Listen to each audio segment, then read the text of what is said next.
speakers gon' blow. I'll keep going till my speakers gon' blow. I'll keep going till my speakers gon' blow. I'll keep going till my speakers gon'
Sometimes you gotta pray for a victory.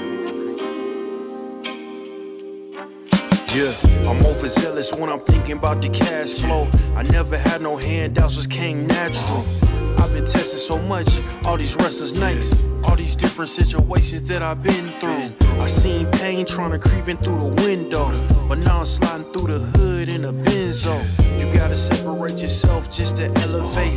I keep some drink in my cup to see through the hate. Sometimes on the road to glory, you gotta press the brakes. I got a lesson plan for all my past mistakes. I swear I'm proud of all my best and my worst days. Proud of on my feet when I touch the ground.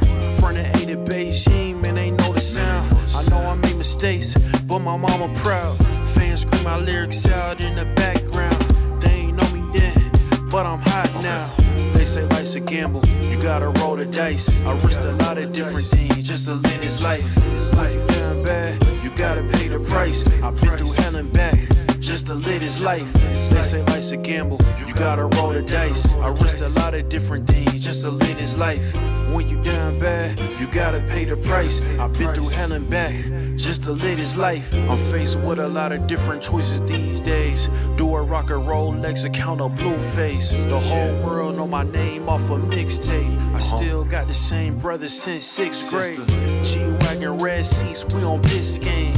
Trips to the Florida Keys, we imported these. Thanking God for the life he afforded me. All this jewelry on my body, I could like the hood. I need a brown skinned chick just like Megan Good. Holding up every promise that I ever made. Music in the background, it's a serenade. Been rapping 10 years, boy, this ain't a phase. I paid dues, paid rent, and I stayed the same. I had teardrops running down my face. I've been through a lot, I had real pain. But thank God, cause we really on a better days. They say life's a gamble, you gotta roll the dice. I risked a lot of different things just to live this life. When it down bad, you gotta pay the price. I've been through hell and back just to live this life. They say life's a gamble, you gotta roll the dice. I risked a lot of different things just to live this life. When you down bad, you gotta pay the price. I've been through hell and back just to live this life. What's a life without sacrifice?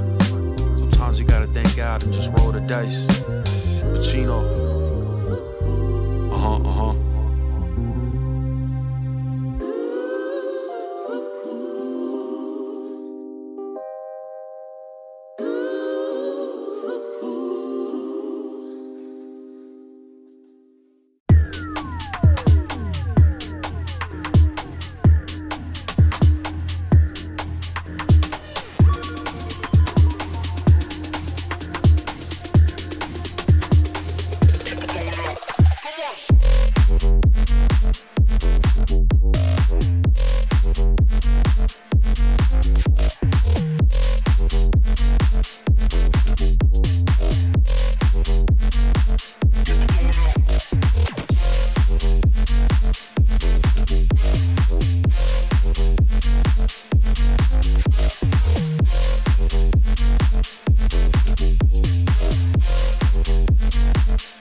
Damn, guys, we almost had this.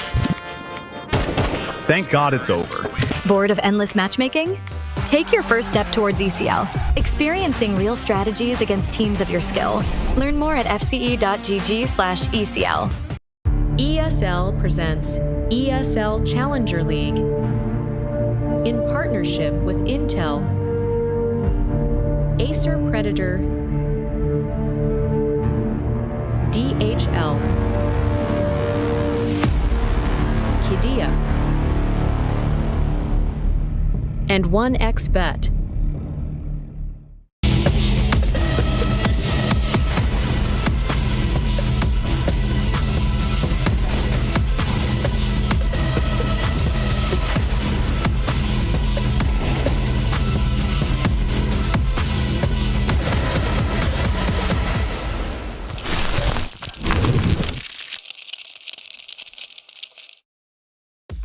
G'day, welcome back on into ESL Challenger League Oceania. We are hopefully going to get a game tonight. It has been a bit of a tumultuous journey for Mac and I throughout this week. Mac, you know, we've had a couple of forfeits, but we are here now for the grand final, the final match of this cup.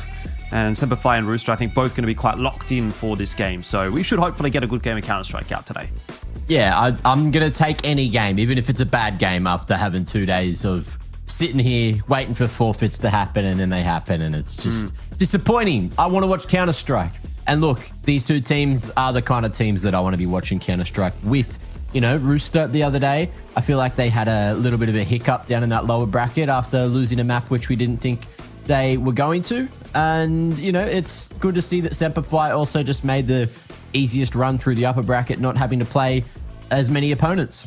They played one game. They literally played one game against Mindfreak and got all the way to the grand final because the other two matches that they were supposed to play were forfeits. So pretty easy run for SemperFi. That may get a little bit more difficult here, obviously, in the grand final against a Rooster outfit that is looking to be pretty locked in. I think there's a lot to kind of be said about ESL Challenger League in Oceania being pretty much one of the only ways that you're going to qualify through to the major. Like, and that sounds ridiculous because obviously we know it's a qualifier for ESL Pro League, but just when we look at how much Counter-Strike there actually is in OCE, there really isn't any opportunities to get VRS points outside of ESL Challenger League, and then like maybe one or two of these like local LAN tournaments that Defrag runs. So that's really your only opportunities, which makes it incredibly important if you're going to try and go anywhere with your career in Counter-Strike to be doing well in these kinds of finals, right? And I think the two teams at the moment in OCE that are in a position to kind of jostle for that obviously are SemperFi and Rooster. Those will be the two teams that are going to try and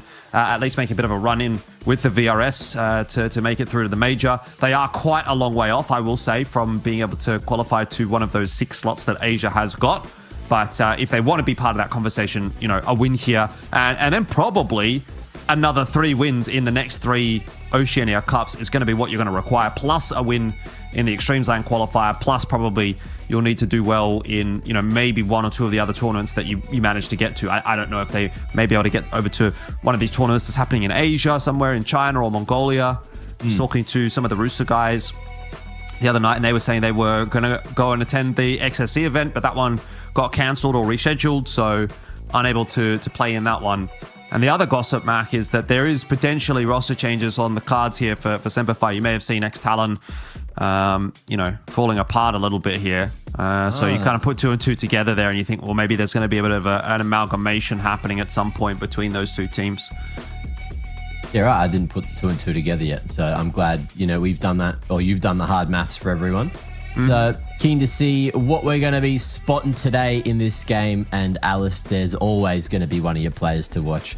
You know, probably the most experienced in the server out of everyone here today. But I'd say definitely the most experienced out of everyone, especially internationally. And he's going to be one that needs to fire up, especially if SemperFi want to get this win. So far, you know, so good. Last time they played, they did manage to get that W, 3-0 Rooster. Not putting up too much of a fight on Nuke, and it got close. It could have gone either way on that Mirage and Inferno, but alas, here we are, you know. Get another game under our belt.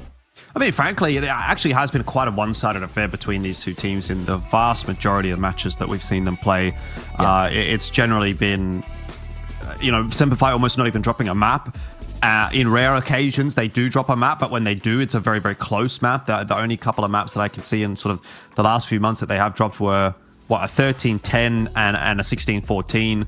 So there hasn't been a lot of success for Rooster in this head-to-head. They've only won one series against SemperFi this year, and they've played them like 6 or 7 times. So it's not a great track record, unfortunately, for Rooster. But again, noting that, we'll see what happens, obviously, with SemperFi going forward. If there are going to be some roster changes on the cards, then maybe there's a bit more of an opportunity in there for Rooster if a couple of those outward bound players are, not as invested, or if, there could be anything happening here. But I think, having spoken to both the teams, they recognize the importance of where things are with regard to their opportunity to make it through to the major, and this is one of those big opportunities. So I think they're going to be both kind of actually quite switched on for this one. We're going to get Overpass, Nuke, and then we'll get Inferno as the decider. So again, I guess I just want to comment on the map pool here for Rooster, in that, they are, it seems like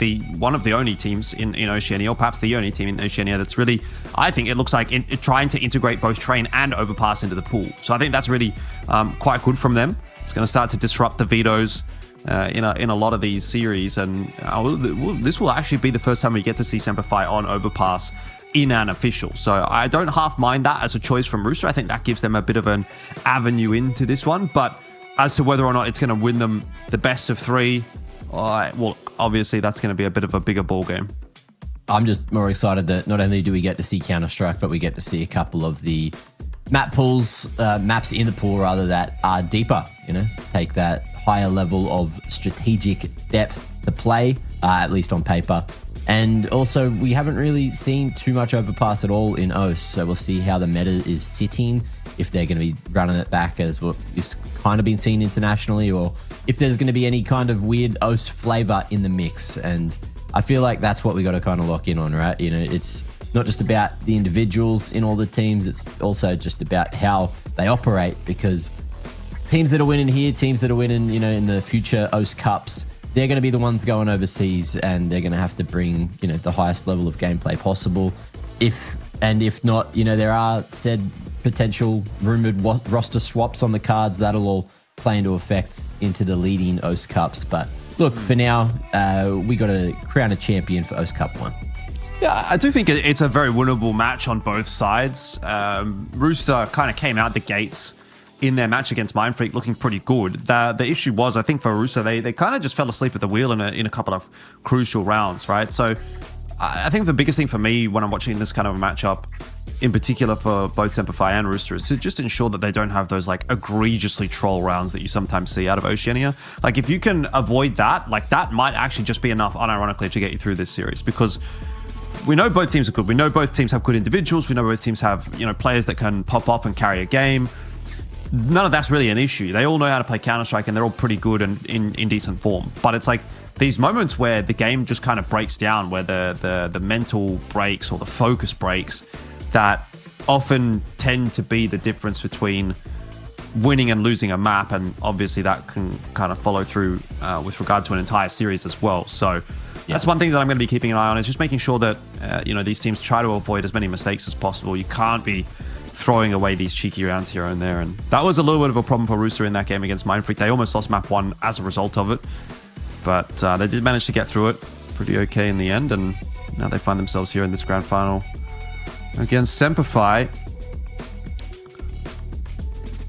Yeah.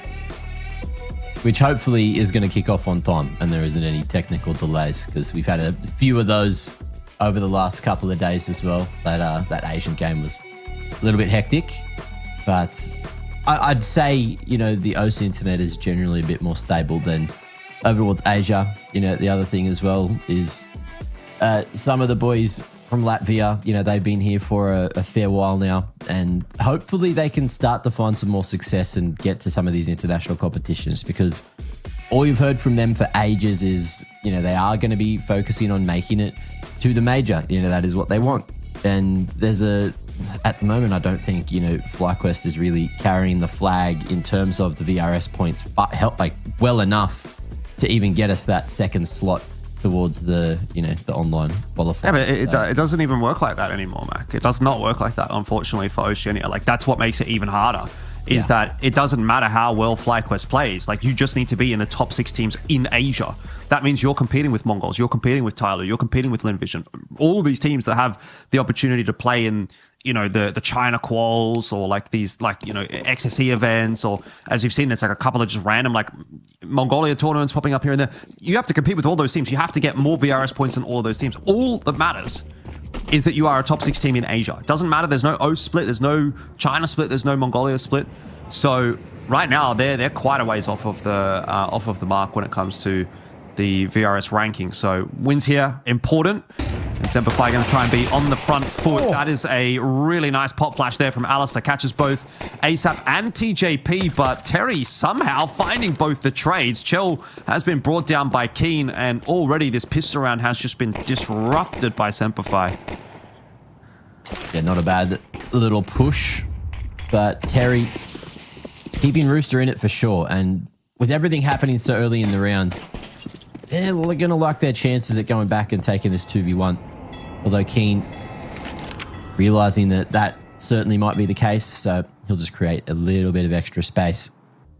Give up the con control. Yeah. So we might just see Slimy baiting Terry a little bit here. If Terry can get one more, fantastic. If not, the job is going to be on the shoulders of Slimy to try to find the 1v3.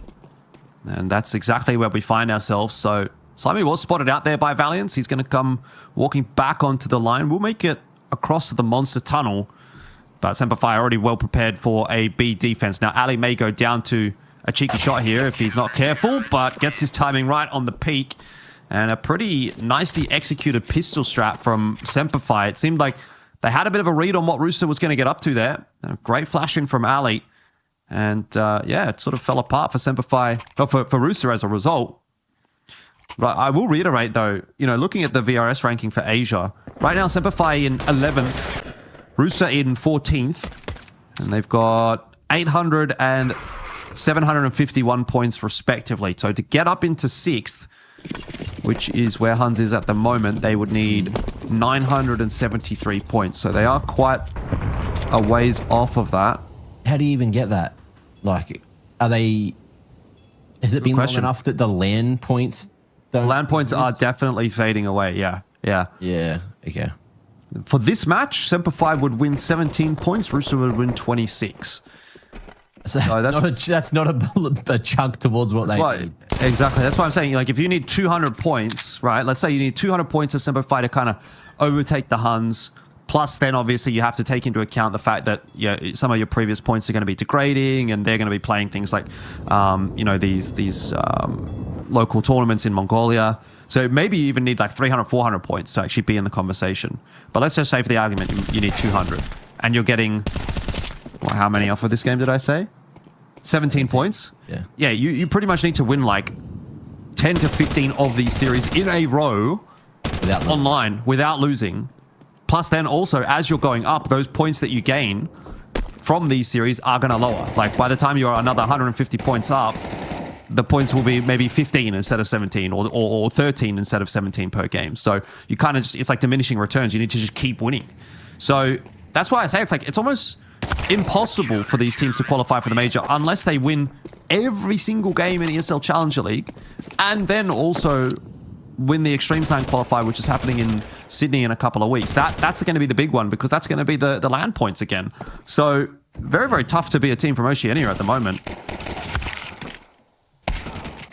Where's that running, by the way? Is it at the old internet cafes or are we doing it somewhere different this time? I believe it's an internet cafe. Yeah. Okay. Well, into the first gun round we go. Nerdy statistics aside, we'll talk about a little bit more of that later. It's incredibly relevant, but you guys just want to watch some Overpass. And Slimy, he wants to be tapping some heads here. Eyes towards long for him. Bomb looking to make its way towards short side. And Rooster not spending too much util, just going dry, and that's going to get it done onto at least Ali. Shady. Traded out in con there. And Keen towards long. Threading the needle for one. Spots the shadow. Almost gets a big triple. But down to the 2v2 again. So SemperFi still in the round. Even though Rooster got a couple of nice openings. Yeah, pretty sort of forward style from SemperFi so far on this CT side, isn't it? Like they're not letting Rooster take any space for free. They're not really letting Rooster set up these T rounds the way that they'd like to. They're kind of just playing that disruptive style, both on the top side and the bottom side of the map. You can see obviously Valiance is pushed out into short water there as well. So SemperFi really trying to be a bit of a pain for Rooster as they work their way through this T side. It hasn't necessarily panned out in this round. As you mentioned, we're back into a 2v2 and Rooster have been able to walk their way up on the side. They can plant at dice if they'd like to, but they probably want to be clearing out long first. Maybe Savage being spotted out here in his position as well. So he'll just back it up. Smoke's going to go down. Rooster do get that planned, and now we're kind of waiting on this flank from Valiance, which Slimy needs to be aware of. Has just transitioned back over to Truck. It's a two-player setup at Truck, which is a little bit unorthodox. Valiance will be traded back down. Now it's on to Slimy, 1v1 against Savage, who is full HP. So Slimy will need a headshot here, and they're just jostling for that position. The headshot does go through, but it's gone through the wall, and Savage will win the duel just in time to get that defuse through. And it's another round for SemperFi. Awkward little fight there from the Truck. But they get it done regardless, and SemperFi keep it relatively clean if you're looking at the scoreline. 3-0. That was a costly one for that CT economy. There's been a few of those now. With the reinvestment, it'll be a swing round, I believe. So with the bomb plant and the round loss bonus, Rooster will be forcing back up into this one. They understand that if they can win it, there's probably a good chance of them to stack a few rounds on in a row. Savage, just default utility over towards short. Just looking to take that early control. And Ali chips down. Has the helping hand from Keen around the corner. Off angle. Good for a shot or two. Whoa. Threads the needle back into safety. But he is hungry for more. I guess that's been a bit hard done by there. I think the trade needs to come through if he's going to be shouldering around that corner with two players right behind him. He cops, I think, a couple of bullets in the back of the head there as well.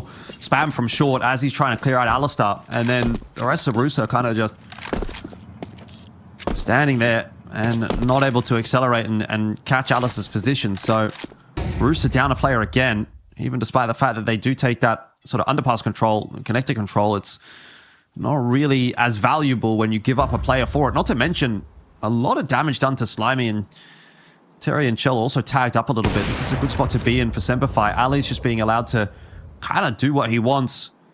Sort of just walking in onto these lines with the AWP.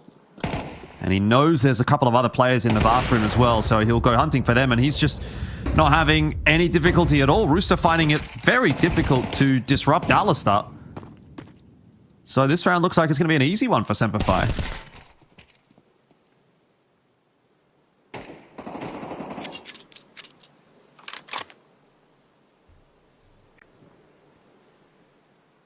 You don't back Misery 777.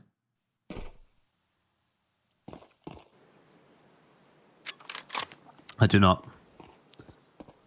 Played a game of Rust or two with this Misery 777 guy, and you know, he can hang with the best of them on Rust, but I don't know if he knows the spray control on CS2. Like, it's a bit harder.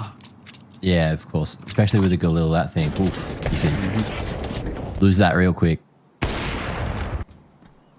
Good to see Ali, the player to watch, starting to fire up there with the AWP. Yeah, just not really getting the sense that Rooster are feeling too comfortable on this T side. I don't know if you're feeling the same, Mac, but you know, they're not like moving too swiftly through the map. Their adjustments to what SemperFi are getting up to are not feeling like they're like automatic, right? Like there's no like swift decision making happening. It's kind of like a conversation's having to happen. Rooster are kind of like milling around a little bit, sort of shift walking around corners and stuff like that. I don't know how comfortable they are just yet on this T side. Mm.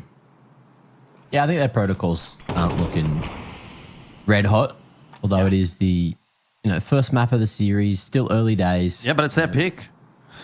That's true, But Like, you know, it's one of these situations where, you know, the meta is heavily CT favored, and True. Rooster, they have gotten down to like 1v1s in what, like 2, 3 of these rounds so far. Maybe not 3, probably 2 of them. but 3 is a bit ambitious. I think it's 3 is one, very actually. ambitious. I think it's actually 1. Yeah, maybe 1, but Yeah. you know what I mean. Yeah. Well, TJP's going to go down on short. And again, the rest of Rooster kind of just shift walking their way around the map. You know, what's the plan right now? SemperFi. Plan. Yeah, this could be interesting though. Alistair has made a couple of steps, so ASAP's going to try and cut him off. Not going to need the trade from Terry. This is starting to work out. SemperFi getting maybe a little bit over-eager, but it won't matter in the end, even despite the damage being done. Shady and Savage surviving low HP. Valiance was healthy. 3 players up for SemperFi. That's an acceptable round. That was probably the first round where it looked like, you know, maybe SemperFi were caught out in any given moment. That kill from Keen onto Keen, and that kill from ASAP onto Alistair. There was a swing moment in that round for sure.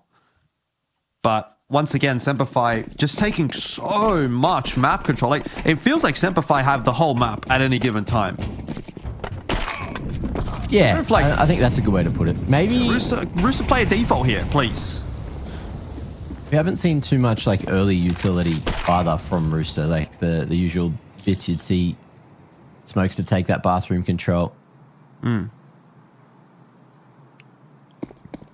haven't needed to this round. You can see that SemperFi were expecting something faster towards that B site. Putting 4 members there early, taking that full water control. Is that aggression coming through again, you know, and it's like, you got to be expecting this aggression. SemperFi have been doing this every single round. Not necessarily that exact play, but they have been doing an aggressive play up through bathrooms, through short water, out monster. We've seen it now probably, what, 4 out of 5 rounds, including the pistol. So I feel like Rooster, you know, they're kind of having these 4-1 splits, and then your solo player, in this case, it's been TJP 2 rounds in a row. Last round, he dies on short, trying to have a little bit of a look into B. This time, he just dies outside Monster Tunnel, trying to hold space, and they're not doing anything elsewhere, right? Like, either with those 4 players, you need to take some territory, or maybe reinforce, you know, have, like, again, like a bit more of a default setup, someone ready to trade TJP there, or I don't know, but, like, they are just kind of letting SemperFi walk all over them, and this CT side, it's looking fantastic, and Rooster just don't seem to have an answer.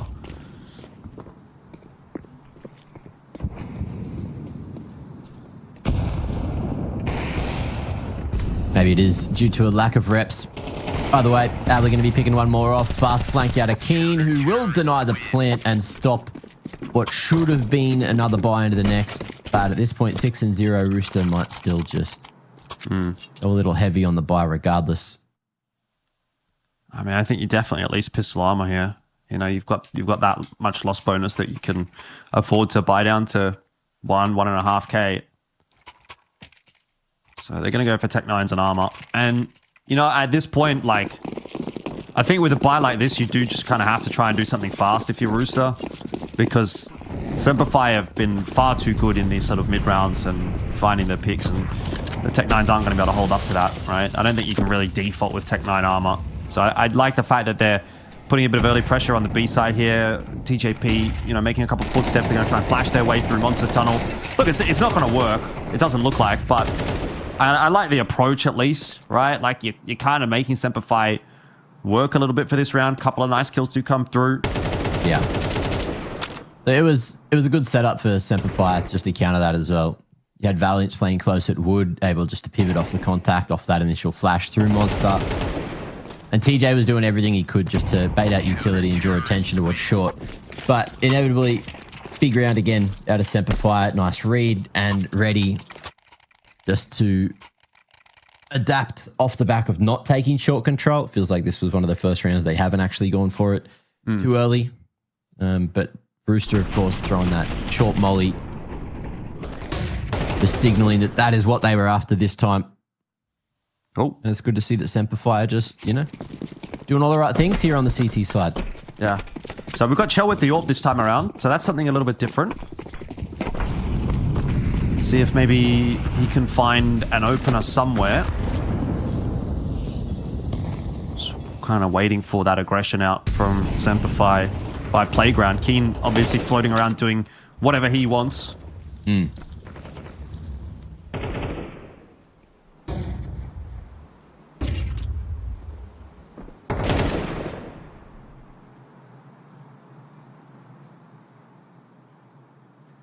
And we'll see. I mean, Rooster, in this instance, it does look like they are set up to try and wait for that aggression from SemperFi, right? But this is the point in the half where SemperFi think, well, we've kind of conditioned them enough by playing aggressive every single round that this time we're not actually going to do anything.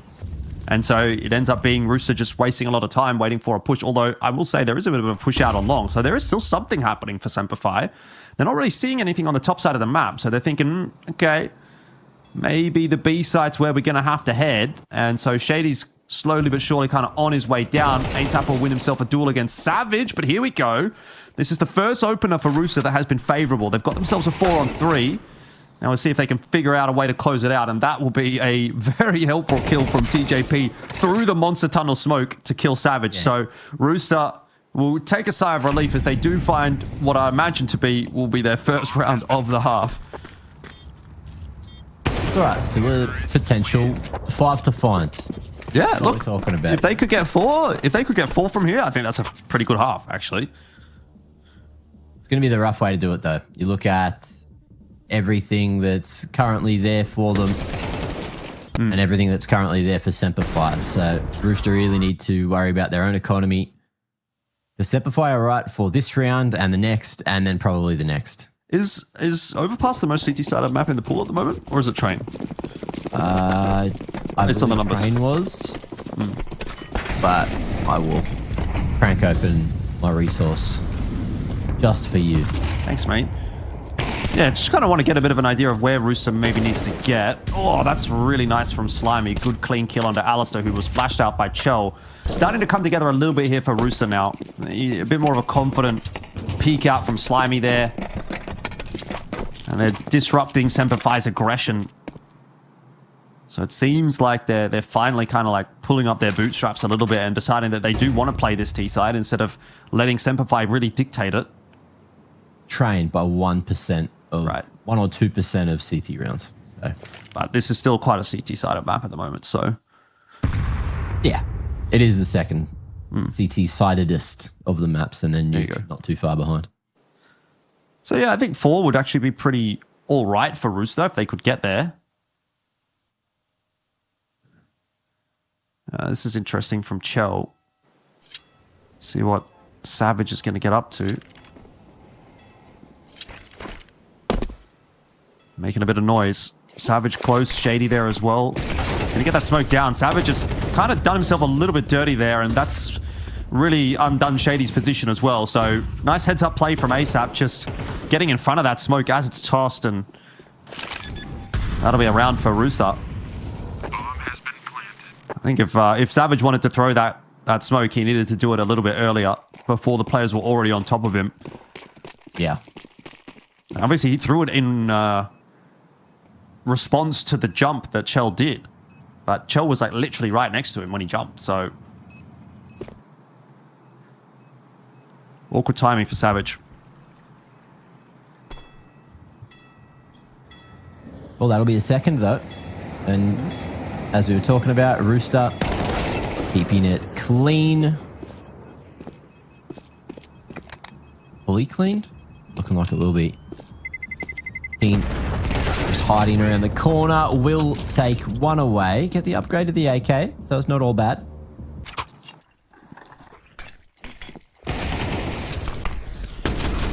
Oh, Chell got the wallbang onto Savage in all of that as well. I didn't even realize until I saw the replay there. Yeah, Savage was well cooked. He'd have been better off not throwing the smoke. Just playing the contact. Because then at least maybe Shady might have been able to trade him. Either way, 7-2 the score here. Rooster starting to make some inroads back again. It will be another buy round for SemperFi after this one if Rooster do win it. But if Rooster can win 2 more gun rounds, they might actually get to 5. Because money will be getting pretty grim for SemperFi at that point. Depending on how many guns they've got alive, I guess. Like, Yeah. they can save.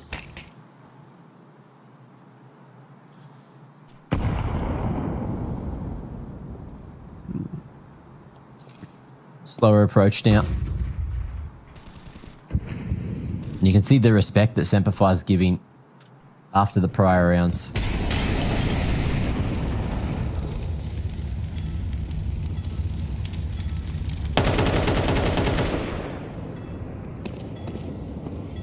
Zap looking for anything with that wallbang, but won't be successful.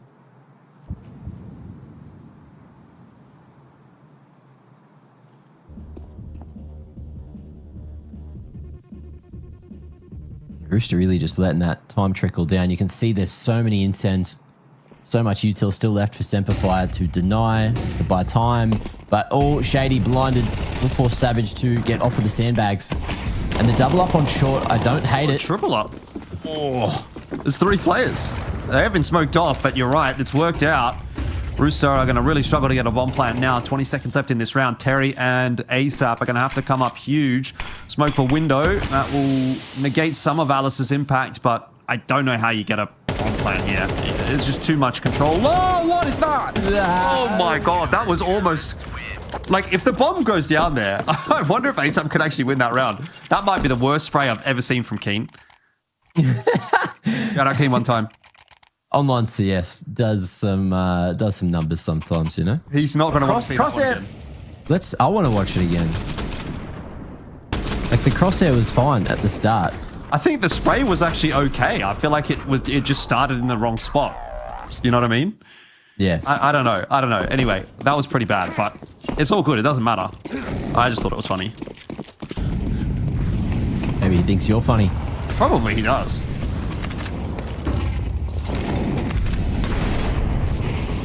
Anyway, that's a nice round to pull back for SemperFi because it does just sort of salvage the money a little bit for them for the rest of this half. Oh, and double nade into Terry's position. ASAP standing there as well. Copping a bit of a beating. This connector control, something that has been fought for a couple of times.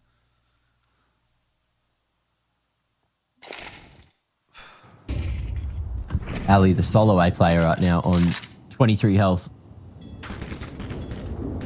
We'll call for that rotate coming through from Savage, who's having a really good game, all things considered. A couple of little clutches in the mix, 11 and 4. And Rooster again, just going silently. Chell trying to find himself an opening, and oh, he will do so. Savage falling. Alistair trying to catch a timing. Oh, got the time. Yes. But unfortunately, just didn't hit the shot. I mean, I don't mind that from Alistair at all. I think that's a really good play, actually. He's just missed the shot, that's all. Chell also, to be fair, missing his shot back in response. Maybe not quite anticipating someone there that soon. His kill from Chell has given Rooster a little bit of a sniff back into this round, but with 20 seconds left, Valiance might just win it. Chell needs to hit this shot, and he does. That's big. He's going to be able to hold on to short and short water, although Keen is coming in behind him. Slimy looking to pick up 2. There's 1 and 2. And Keen's position noted. Won't be able to deny the bomb plant, but he can jump in here to try and close the round out. Not going to happen. Rooster get themselves 3, and we actually do go into the final round of the half in a position where both teams actually have a lot to play for this last round. It has felt like it's been a SemperFi dominated half, but you do get the sense that if Rooster can win this round, they might actually have just done enough.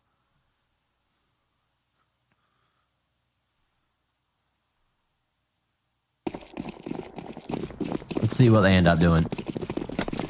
SemperFi money finally almost broken. That ult will still survive across. Utility slightly thinner. And Rooster putting pressure back towards connector yet once more. Oh, we go on a sandbags boost. Savage. He's spotted. He got wallbags. Chell was ready for it. That's Chell crazy. was looking at him. Chell was like, what is that? Unfortunately for him, yeah, that 9 HP wonder Savage gets the kill. Terry's able to pull one back. Keen also very low. He's been spotted out. His little toesies have been chopped off by Terry. Shady copping a beating as well on that engagement to find the trade. So bomb needs to be retrieved here by Terry. This is big from ASAP. This walk up on A. Again, just activating in a couple of key moments in a couple of key rounds ASAP. And I think his, couple of kills onto, it was Savage and Shady in that earlier round. And now that walk up into A might just be enough to win Rooster 2 of their potential 4 rounds.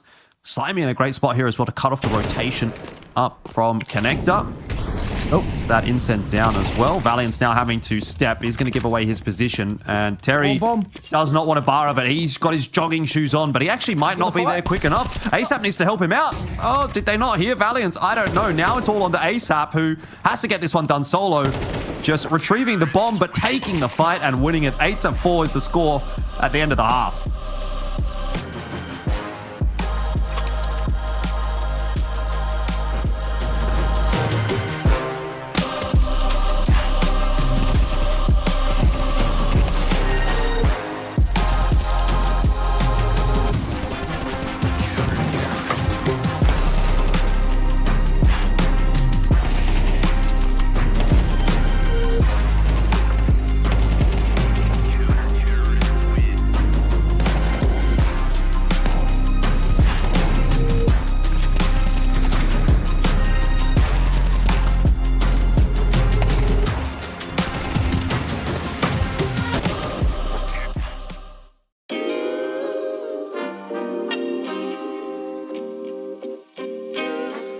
Sometimes you gotta pray for a victory. Yeah, I'm overzealous when I'm thinking about the cash flow. I never had no handouts, just came natural. I've been tested so much, all these wrestlers nice. All these different situations that I've been through. I seen pain trying to creep in through the window, but now I'm sliding through the hood in a benzo.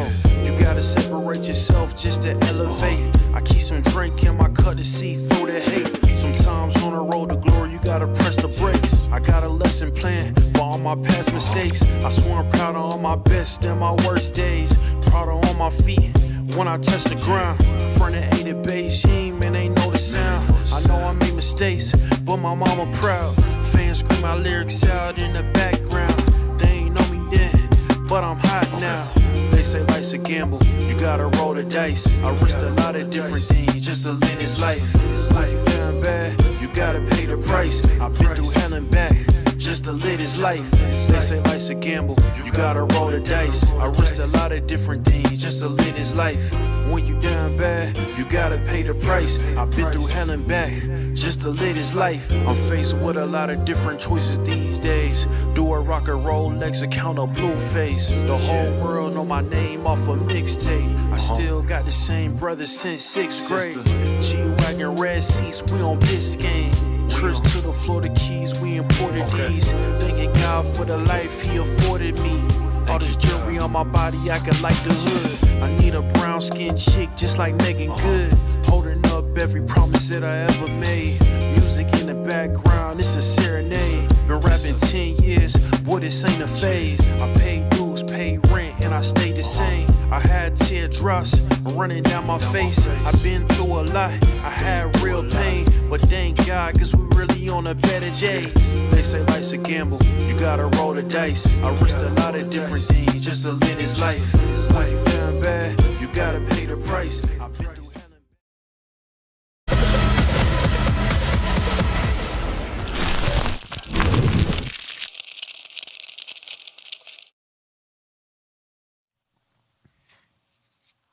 Well, second half pistol is about to be underway. Scoreline 8-4. It looked like a first half that was going to be dominated by SemperFi. Rooster was able to pull back a couple of important rounds on the T side, and now it does kind of come down to this CT pistol. If Rooster can grab it, then we may be in a conversation for a potential map win. But right now, SemperFi looking pretty comfortable.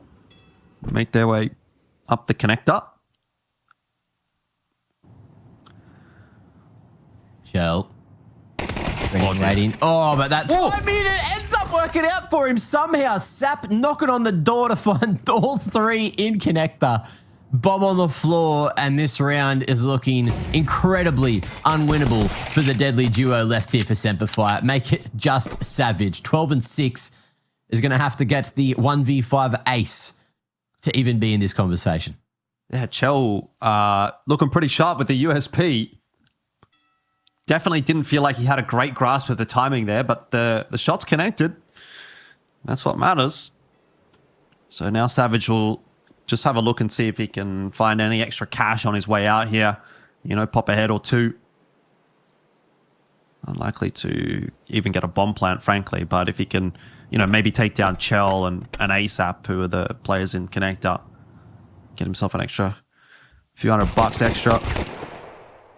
There's one. So up to 450 now. It's a start.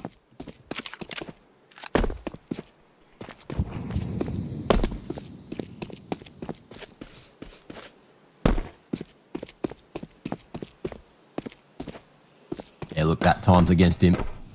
Smoke and 3 CTs through it. A valiant attempt. That'll be 5 on the board for Rooster.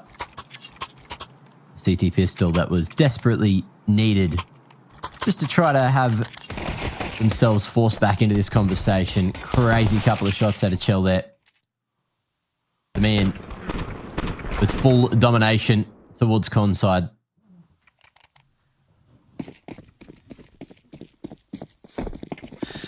Well, one step of the way. Next we go. Yeah. Yeah, it's look, it's early days obviously for Rooster, but that is how they'd want their map to be progressing. I got one for you, Jordan. Okay. While we're on the pistols, are you a Jats or a Ritz guy? I'm a Riz guy. I'm a Rizzler. Riz guy. Yeah, that's me. Okay. So you're not into the crackers yourself? Not really, to be honest. I think if I was to go for Jats versus Ritz, I would go Jats. But what would you go for if there was other options? Are you more of a gourmet kind of fella, or are you on just the rice crackers? Like, are you asking if I'm like entertaining, or if I'm eating it on my own, or like there's a lot of context? Yeah, yourself. I don't care if you got friends that want to eat them. It's about you, baby. I do go for those like corn thins. I like the corn thins. Corn thins. Yeah. Oh yeah. Rice thins or whatever like that. Like rice crackers. Are they called rice crackers? People have different names for them. No, corn thins. Corn thins, not rice crackers. Corn thins. Corn thins are what I'm talking about. I have a feeling it's like a corn like cake. You know what I mean? Like a thin, it's like the circular corn, puffy corn circular thing. It's quite light. Right, but at that point, it's not a cracker. It's a no, but it's thing. Yeah, but it's a similar like flavor sort of profile, if you will. I was definitely I got around them for a little while too, though. They are good, yeah. Nice. It's kind of like popcorn cakes, you know? Exactly. It's literally. By the way, I had one of them like popcorn. You know, like you can get like popcorns in a chip bag now, like in chips like you buy from the Coles or from the Woolies. A bag of popcorn. Yep. Yeah, not from like pre-pop popcorn, not from like popcorn cinema. Yep. That was actually really good. I was like, wow, this popcorn's amazing. Like, how have I not known this? Yeah, those honestly packets. Unironically, like better than popped popcorn. I reckon. I've been getting them for years. Is it the Cobs? You getting those? No, I'm talking about the stuff that you get pre-popped. Sorry, not the one that you pop yourself. Yeah, but the brand's called Cobs, isn't it? That blue and green packet. I don't know what brand it was. I can't remember. But it was pretty good. Anyway, we've got a gun round here. Chell has missed a shot. Oh, he's still looking for more. He doesn't have any backup here. That was a bit of a over-eager play from Chell, I'll say. Slimy has to work hard to try to salvage it. Can't. And now Misery is feeling like he's living up to his name as he gets banged out as well. It's 4v2. Bit of an awkward one for Rooster. The setup on the A side just not looking like it was 100% coordinated. And that'll be probably the first round on the board for SemperFi in the second half. Yeah, they'll take that for sure.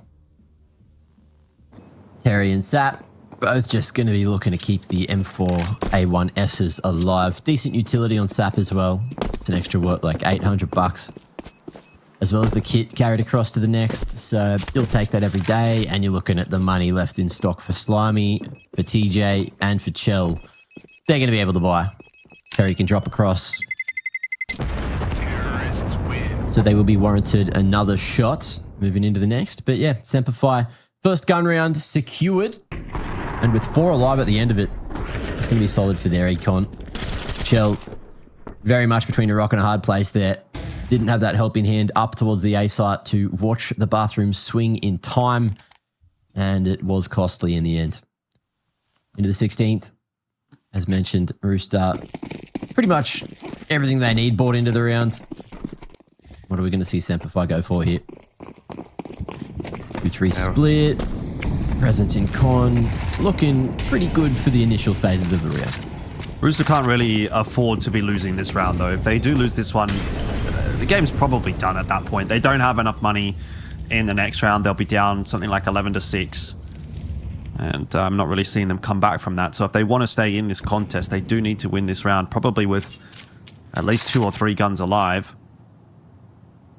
Again, playing a bit of a forward hold Rooster, but it's not quite the same aggressive style as what we've been seeing from SemperFi on their CT side. This is a bit more of a reserved setup. Yeah. Where they take forward positions, but they're not actively looking to push into fights. They're happy to take that space and then just hold it.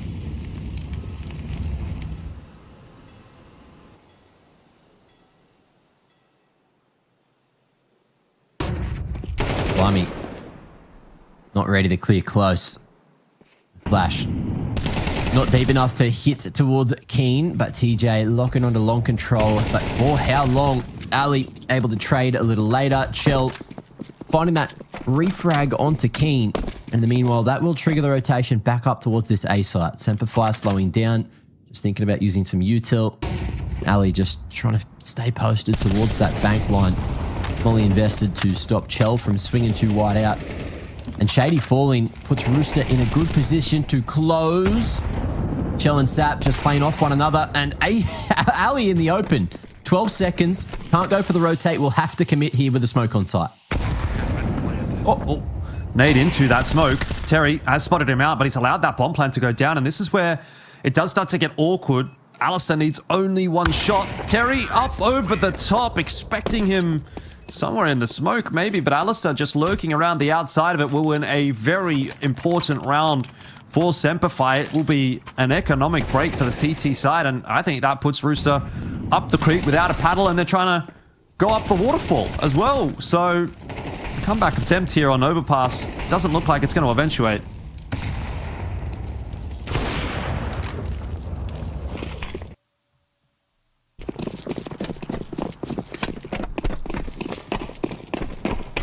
All right. What's the plan this time? Chell, missed opportunity with the scout. And we'll be left very solo once again towards the A site. Last approach towards long. Flash lets Chell know that there should be some visitors over towards that side of the map. And the rest of Rooster, as you can see on the mini-map, are very much all locked in towards that B site. A lot of weight on Chell's shoulders here. Oh, and he won't succeed this time.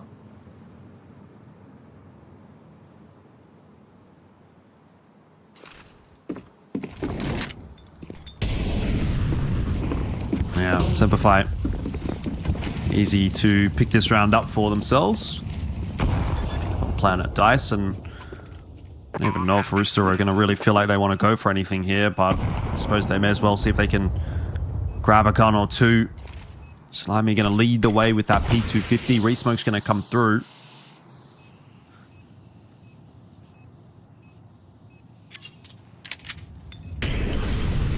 DJ's got himself a flash lined up. So just a late attempt on the exit here from Rooster, I imagine, to see if they can find an exit frag or two. Flash is going to go out in a second as ASAP's in position now. Or maybe the flash came through a little bit too little too late. I don't know. Nice pick up with the nade, actually, from Terry. They do a bit of damage. I don't know how much this bomb damage is going to be. Ooh, enough for Valiance as well. So it ends up being a pretty costly round for SemperFi. But again, when you're up 11-6 on the T side, you're probably not too concerned about that.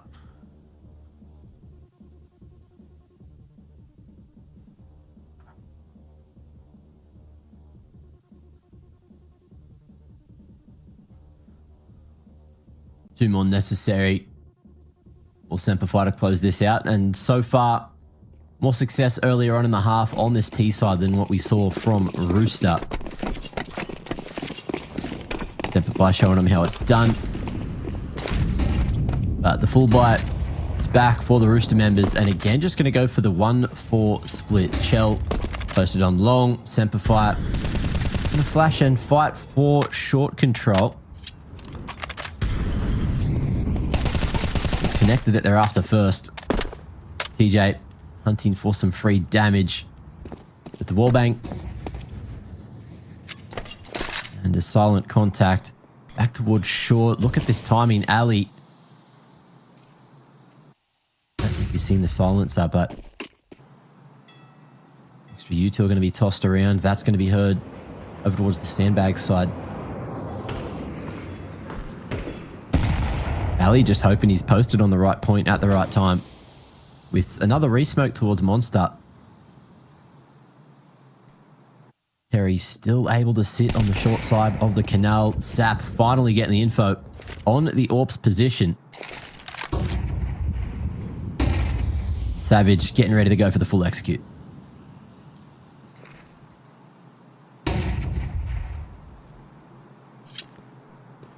And not a lot of delay in util left here for Rooster. Only 30 seconds left for SemperFi though. So we're going to have to start to make their inroads shortly. And that smoke in the monster tunnel lasting long enough that they're going to try and push their way through it. Slimy up here on A, not really getting up to too much, but 3-on-3. They've got to find a way to dig out Terra. And I don't know that he's been given away yet. That's an important kill. It will slow things down for SemperFi. I'm not sure that it'll slow them down enough. Savage has got the bomb. Shady's got a forward position. Plant can't come through. Oh, and if Shady gets that kill, it might have been round over.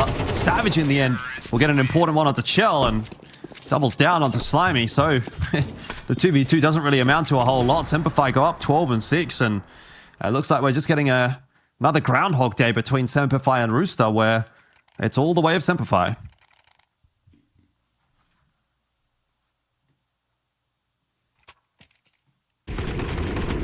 Let's take a look at it again.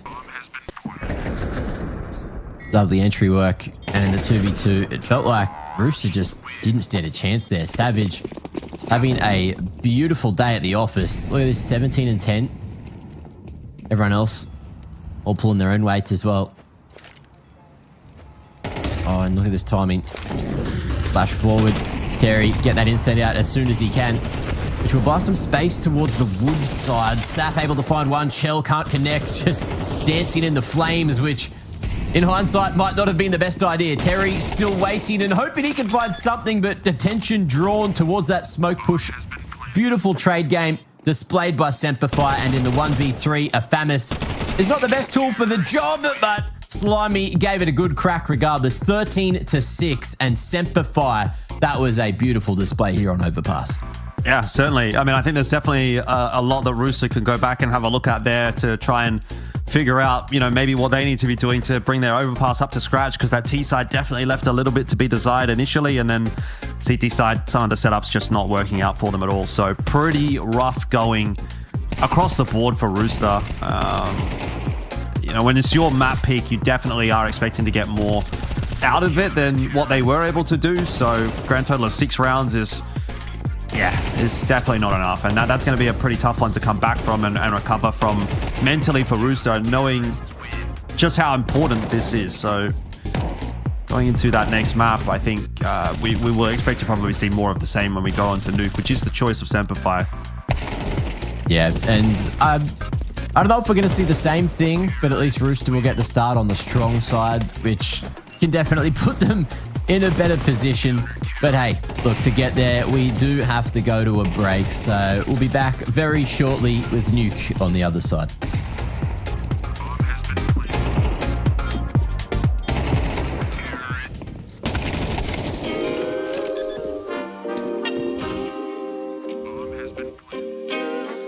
Sometimes you gotta pray for a victory. Yeah, I'm overzealous when I'm thinking about the cash flow. I never had no handouts, just came natural. I've been tested so much, all these wrestlers nice. All these different situations that I've been through. I seen pain trying to creep in through the window, but now I'm sliding through the hood in a benzo. You gotta separate yourself just to elevate. I keep some drink in my cup to see through the hate.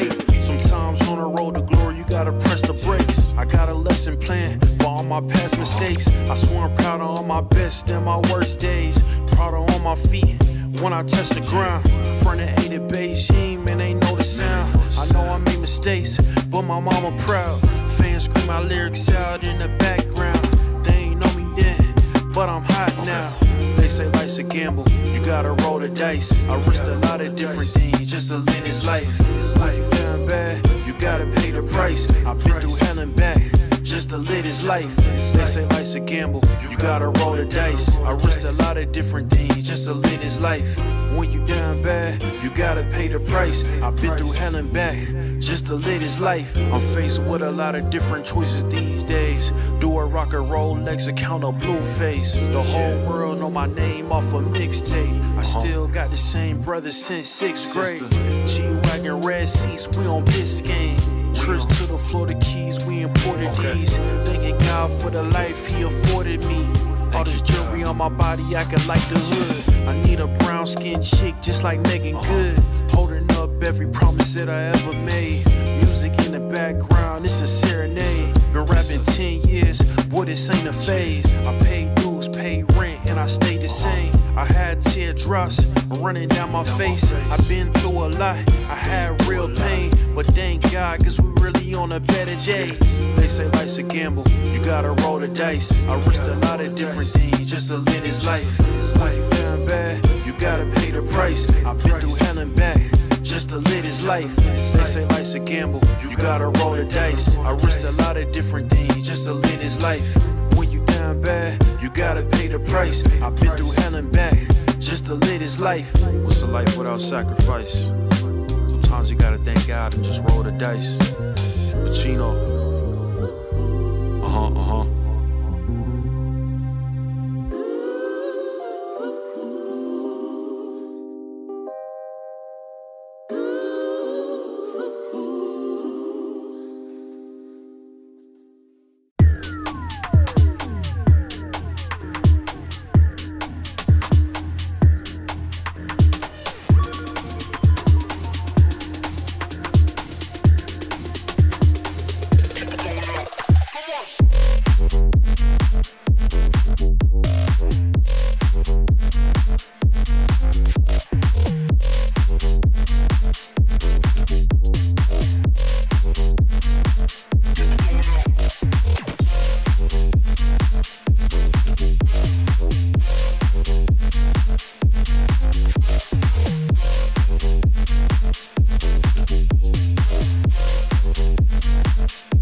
The road to the top is a riddle. What will be my destiny? Money and fame are awaiting, but not enough is raining on me. Maybe I should give it all up. How much more can I take? Out here singing to the heavens. When I gonna get my break? I can run this town. Oh, I can run this town. Oh, I can run this town. Oh, I can run this town. How will I get out of the jungle? Everybody wanna stop me. 10 more steps up the mountain. Now everybody's looking for me. Spend my life in the desert till something changed inside of me. Now I'm flying over oceans. Everybody looking at me. I can run this town. Oh, I can run this town. Oh, I can run this town. Oh, I can run this town.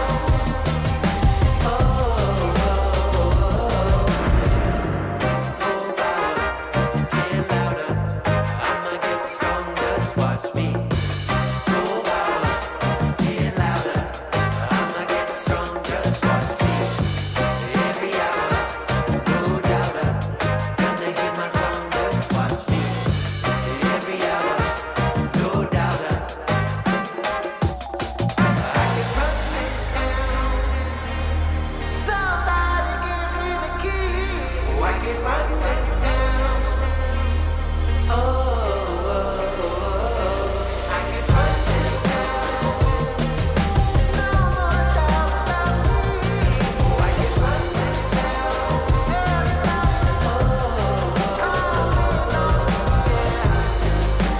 Don't you know I got the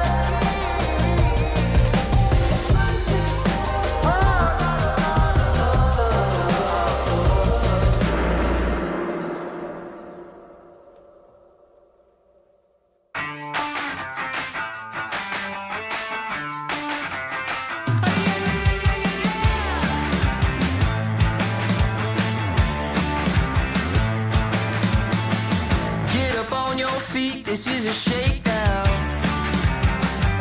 Order up that beat just like a takeout. Show me you got soul inside those new shoes. And you can rock and roll with an attitude. So good, so fresh, just the way you like it. Just the way you like it. So good, so fresh. You're the new MC, you got the remix. Keep it on repeat, just let the beat kick. Everywhere you go, you bring the roof down. Everybody knows you got your own sound. So good, so fresh, just the way you like it. Just the way you like it. So good, so fresh. Yeah, you like it, the way you like it. Oh, yeah, you like it, the way you like it now. Yeah, you like it, the way you like it. Oh, so good, so fresh. Get up on your feet.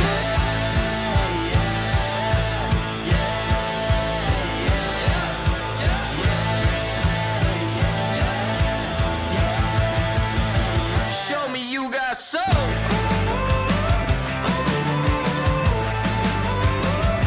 Just the way you like it. So good, so fresh.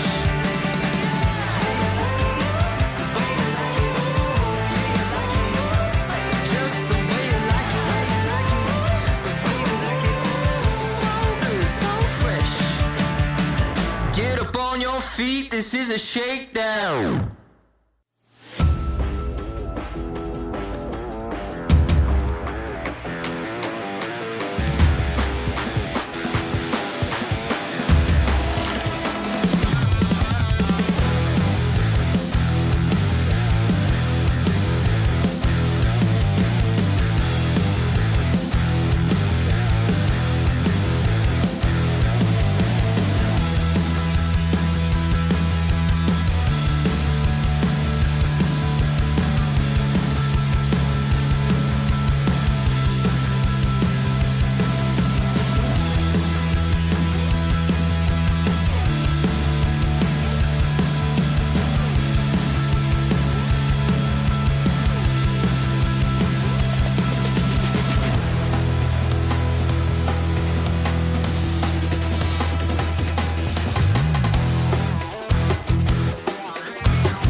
Rightio, welcome back on in. It is map 2 territory for SemperFi and Rooster, and we are going on to Nuke, which is the choice of SemperFi. Rooster are clucking about at the moment.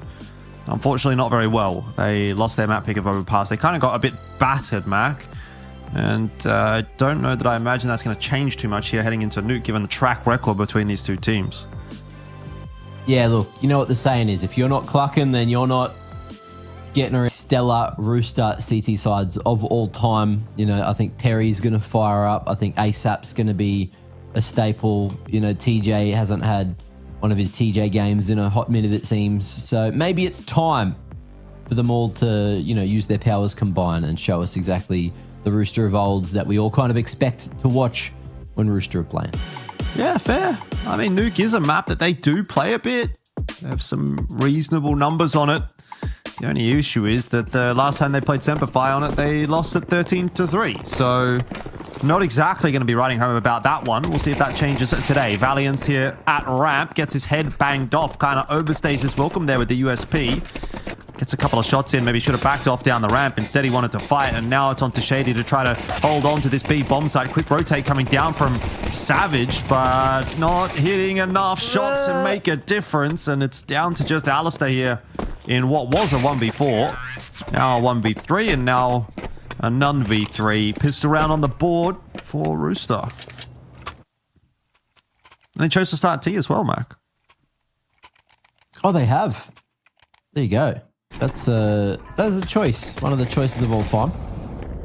Maybe they're backing themselves. And look, the T pistol in the bag is a great way to start that T side. Should instill them with a little bit more confidence. Moving into the second. SemperFi going to force in. On smoke, couple of flashes and a crunch on the cards. Or at least some contact towards trophy side.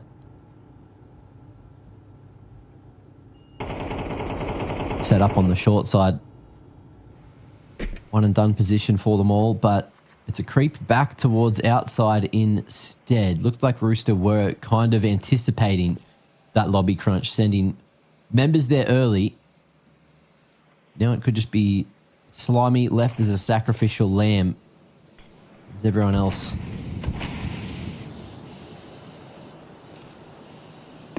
Happy to go with the diags. Flash across Secret. Shell spotting Ali, who's going to be stuck there. That Molly won't spread like intended. And TJ going in with the bangers. Should... Oh, okay. Won't be able to stand tall. Ali still tucked away in the corner. Molly spreads perfectly this time. And everything working out perfectly except for that. Savage. Finding an upgrade and attention drawn away from him, but the A site is locked onto by Rooster. Flash forward, Savage. Give it to the red hot crack. Good for one.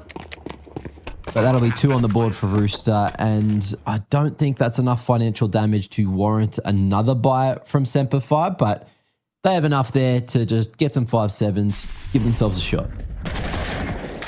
Yeah, not a bad crack from them. Didn't hate the setup, but good work from Rooster to dig it out nicely. And as you said, I really like there. where Slimy was playing from that round. Just up on the T roof, able to watch the push into spawn as well as anyone coming up the ladder. You don't see that super regularly, but it's nice and passive and does allow the CTs to take that lobby control, but also stops a flank from happening. It's a Sharpie from Keen. It's the end of Chell. Now Rooster have to worry a little bit more about that push from Trophy. 1 for 1 though, as Savage also went down on top hut. Keen's still having a bit of a look here.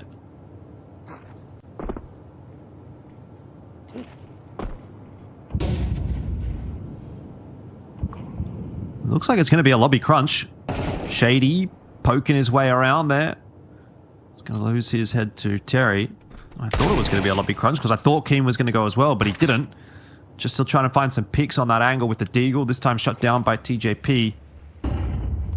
So the round doesn't look like it's going to eventuate into a whole lot here for SemperFi, and Rooster making the call to go down B. Will further extrapolate that.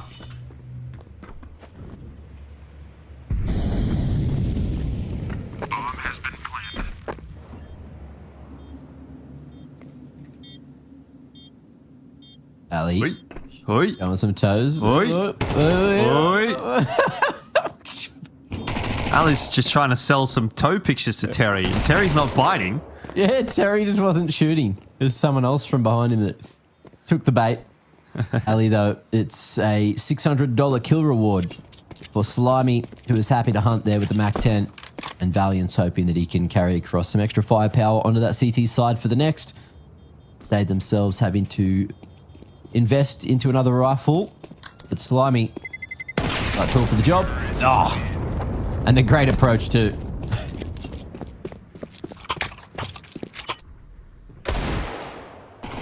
Yeah, what are you going to do? All right. Game's underway for Rooster. There's no doubt about that. But yet to really see SemperFi get involved. Got a bit more to do. First gun round, though, will be a bit of a tell-all. If this ends up being a super clean one for SemperFi, I think we'll be headed in much the same direction as Overpass. But if Rooster can roll this one over, then potentially a map 3 starts to feel like a realistic possibility, because Rooster's still kind of feeling like they're a bit down and out. But it's not over yet. That's a really nice entry into the A site. They throw something fast, and it's enough to catch both Keen and Savage, both caught by the flashes. And that'll just be a rounded save for Rooster. I think SemperFi will want to save here.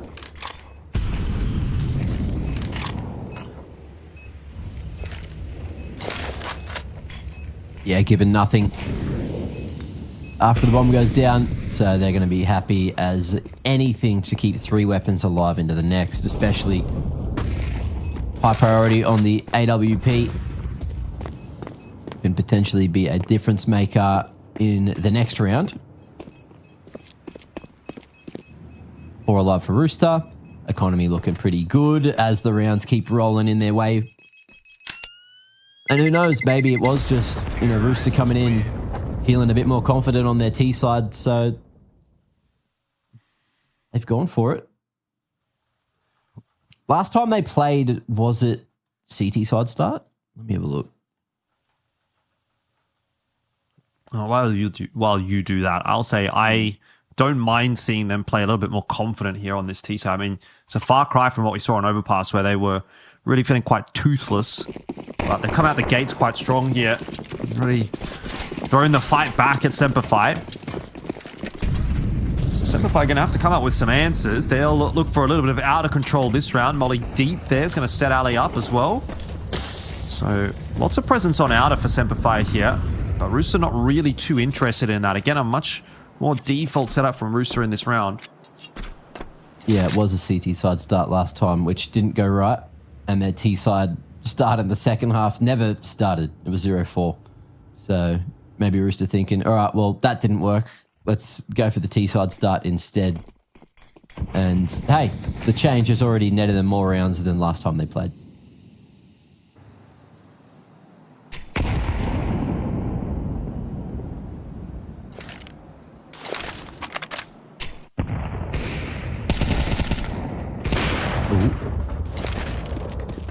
That being said, SemperFi firing the hell up. 4 kills out of bloody nowhere.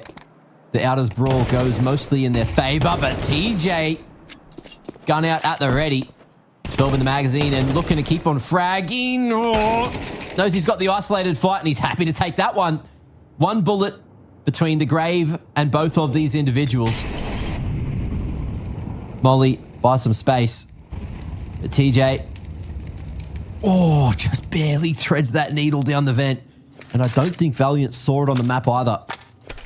But he will hear that door open.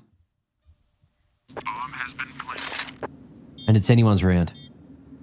Yeah, it's a bold peak to take for Valiant. They could just be pretty much dead if TJP's coming around the corner from Decon, but knows he has to take that space, and onus is really on him. A bit of a 50-50 position here for TJ. If he looks in the wrong direction at the wrong time, he will lose this round if Valiant walks out, and he has. Oh. Fortunate.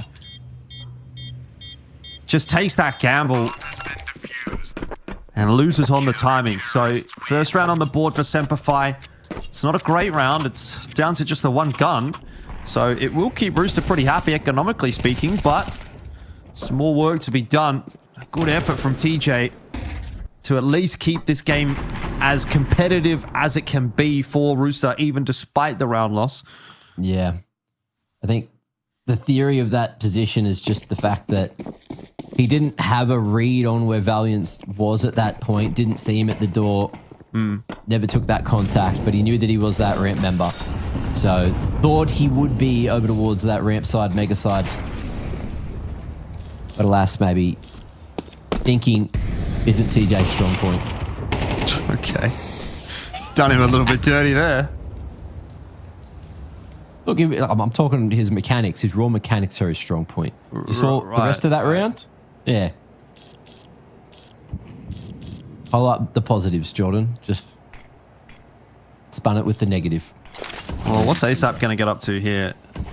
Smoked off warehouse. That's going to negate the impact of Alistar, but Valiant's taking the peak on the timing. Will catch him off guard. So the isolated member of Rooster has now been taken down. Keenan Savage looking to maybe get aggressive around Squeaky, just kind of making a meal of it. I don't think that was super necessary given they had the 4-on-3 advantage. It's allowed Slimy that double kill, and it's allowed Rooster back into the A site and probably just to win this round. SemperFi don't really have the money to be feeling too confident about a contest here, though Ali wants to have a little bit of a look. Nade's not going to claim anything, and the call will be made to save.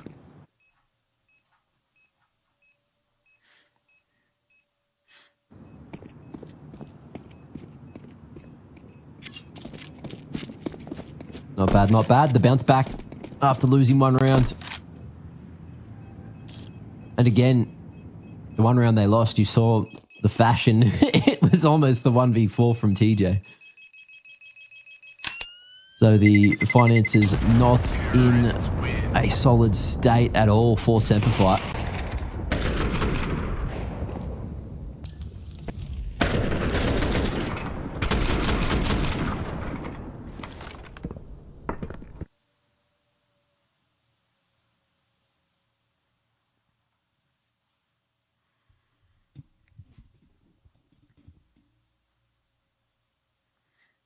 Tactical from Rooster. Just to make sure they aren't getting caught off guard here. SemperFi with the round loss bonus. We'll be able to buy up again with the 2 weapons saved. 4 rounds the difference.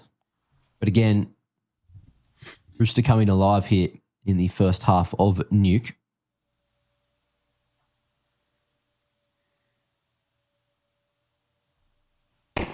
Yeah, it's good to see. I mean, I felt like they might just roll over and die after Overpass, frankly, but this has been a much more competitive looking Rooster. And hopefully it can continue throughout the rest of this half and map so that we can get a third map between these two teams. It is fairly typical of Rooster and SemperFi to be going to at least 3 maps. Oh, ASAP. Oh, very nearly getting caught out. That grenade, had it been timed half a second later, he was probably a dead man, but he's waited patiently. 2 grenades now tossed out is enough for ASAP to feel confident, making his way across as the smoke fades. He's made it down into secret. Yeah. Had to go audible though, and I believe that was heard, although we aren't seeing a rotate from any of these CT individuals, so they're all eyes on a ramp pump coming through later. Shady. Group up with Val here to make sure that ramp is reinforced. SemperFi, for the most part, just turtling up, expecting it to be some form of sight hit. In the meanwhile, you can see that ASAP's going loud towards the lower side. That timing of the smoke at ramp is actually so annoying for Rooster. You can see that will reroute their focus. Bomb going to be spotted in the meanwhile with that pick over towards CT vent, and now they might just refocus back towards the A site. Keen on the top of Heart will not be able to stop the drop down towards lower, and now there's no CTs here to stop a plant. Yeah, Keen could have come up huge if he found the double there, but not quite able to do so. Valiant still fighting. They're still trying to take this fight, SemperFi. Valiant is winning all of his duels, and Savage as well. that round has just fallen by the wayside for Rooster. They're asleep at the wheel. Too many aim duels won by Valiance. And quick and easy round in the end for SemperFi. It's a 2-5 scoreline. Money starting to recover on the CT side. That is not what Rooster would have liked. Yeah, he just kind of doodled them. Yeah, look at this. Bang, bang. Shots. I think I saw Donk do that last night to FlyQuest. Oh, actually, that was this morning. Technically. Yeah, well, your morning, definitely yesterday for me. It was 1 a.m. here. Look, it's an unfortunate draw sometimes. But hey, these two teams would love to be getting done like that on the international stage by Donk, I'm sure.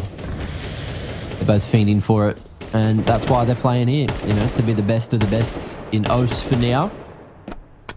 To show what they're capable of on the world stage again at some point. It's only one small step on a much larger journey for these two teams to try to qualify for the major, right? You talk about being the best of the best in Oz, you need to do that, and then you need to be able to take the opportunity and go and play in some of the Asia-based tournaments and be one of the best in Asia as well, which is easier said than done, certainly.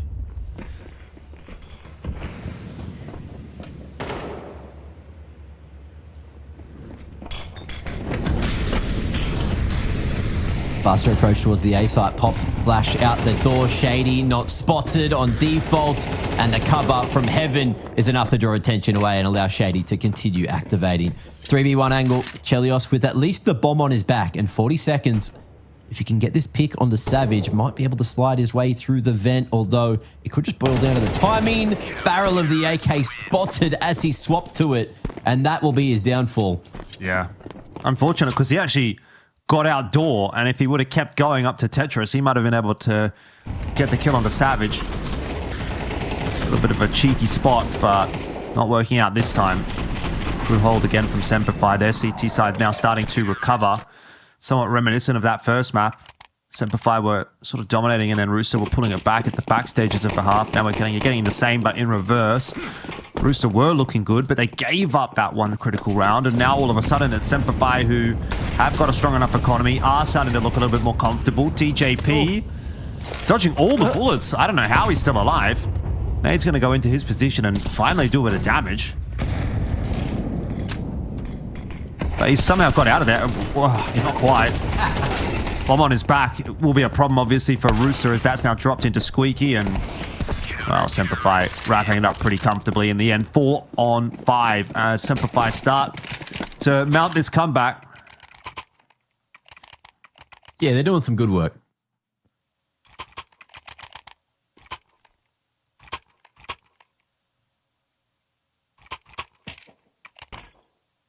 Financially in a better position to equalize here. Try to make it a 5-5 affair. And then it's anyone's majority at the half.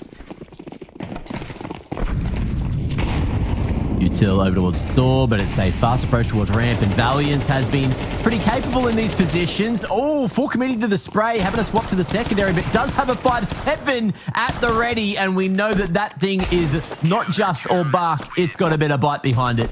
Ali snapping a head off as well, and that's going to be 5 apiece. Well played by SemperFi, Valiant in particular, expecting and demolishing that ramp up. Yeah, this is starting to slip away from Rooster again a little bit. I mean, 5 on T sides, I guess, is not the worst thing in the world, but considering they were up 5-1, they would have been wanting to get a little bit more out of this half. Valiance is looking really crisp on this map. 11-3. And SemperFi are going to be hunting for 7. There's no doubt about that. We do have the hero AK out here for Terry. Rooster's still going to try and make some inroads. They've set up a huge wall of smokes on outers. Bit of a hole in there, though. Yeah, Molly. So they're not going to be too happy about that, as Alistair will pick up a kill on the cross, and Shady alongside Keen combining for the kill onto TJP. Awkward for Rooster as their take was kind of brought down by one Molotov, as you say. They will still try to fight their way into this round. Bomb plant attempt be denied by Valiance. All 4 of SemperFi are down on the B side. Ooh, Savage deleted by Slimy. Ready to step. Ooh, that might be their undoing. And Valiant's making a world of noise there on the site. Ali, slow rotate back towards lobby, thinking maybe they'll crawl their way back up vent. But the bomb's still down in Val's possession. Who's going to use that cover of the smoke? Has Terry seen him? He has now. And Slimy wants to try to trade him out. 3, 2, 1. Hit him with the big swing. Ooh. And they know that he's lurking around somewhere. He's hunting. He's hungry. He just wants to keep on fighting, and the flash will enable him to do so. Valiant's off to the races. Look at this, 14-3. Having his best game in a hot minute. Yeah, I like that from Valiant. You know, he knows he's in good form. He's definitely feeling it at the moment. So he's just going to say, look, I'll take matters into my own hands here. I'm back myself. And Ali obliges with a nice flash as well. Another round win for SemperFi. And a 7th brewing here for them on CT, which would feel like it is kind of where they need to get, considering the bias of the map. But see how solid they are on T as well. It is their map choice. They'll be expected to do well there too. So a bit of a forward hold from SemperFi on outer this time around. Ali spotting one out. Trying to get some tags through the box. Has been able to collect a little bit of damage there onto ASAP. Shady, though, will perhaps end up having to be the difference maker here as the util gets tossed over the top of him. Chell going to look to try and maybe clear it out. Oh! Shady could have just waited patiently there and maybe looked for a little bit more, but he still gets himself two. Alistair chiming in the meanwhile. It's all a little bit messy for Rooster in this round. Chell going to be remembering next time to maybe check his corners. Grenade will finish off TJP, and Shady just goes for more. 7-5. SemperFi will close out the first half with a pretty decent scoreline.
Well, back into the second half here, SemperFi do manage to somehow recover that first half. They end up with a 7-5 lead.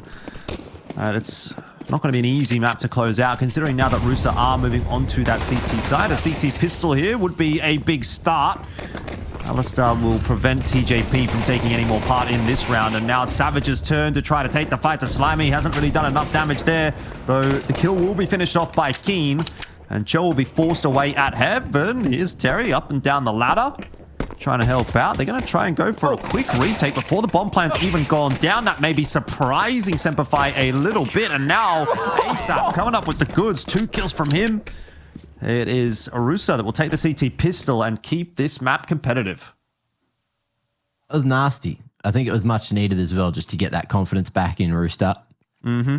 Now you got to remember they've won both pistols now, so long term can be the difference maker. But SemperFi really got a taste of success towards the end of that first half. So we'll see if that's going to get them to win this. They've gone for the Force again. Didn't work in the first half, but at least they've already won that first map, so you can afford to be a bit more risk-takey in your approach. Nip wall coming out. ASAP doesn't have a nade to crack it, so Shady's just gone loud and straight towards that lower site with no rotation from Rooster just yet.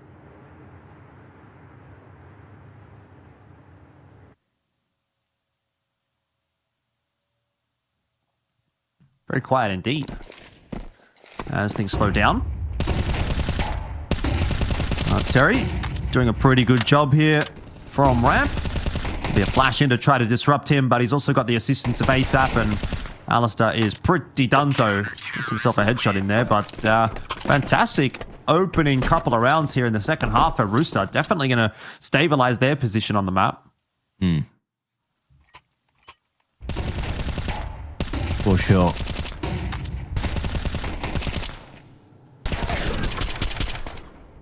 Lovely little crossfire.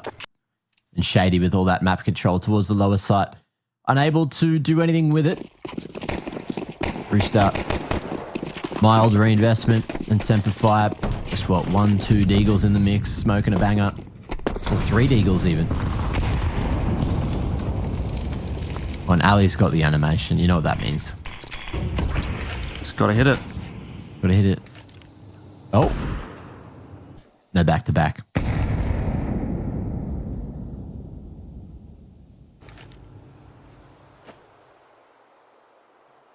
And looks like it's just going to be a slower one. Letting Rooster bleed out that utility. Try to waste a little bit of their cashola. And Keen must have seen that on the jiggle. And Shell. MP9. Not as effective as it was a few patches ago. Running the gunning, and with that flash is able to find one, spot the second, but not able to snap onto the third. Valiant close to trade, and with the Deagle in hand.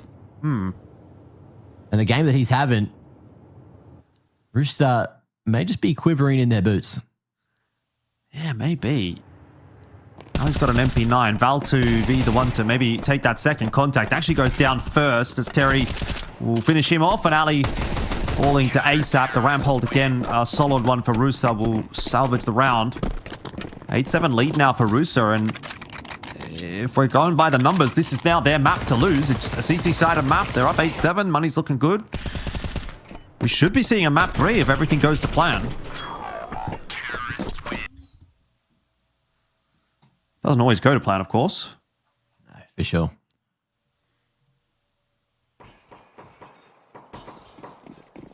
We'll see if it keeps on going to plan in this first gun round.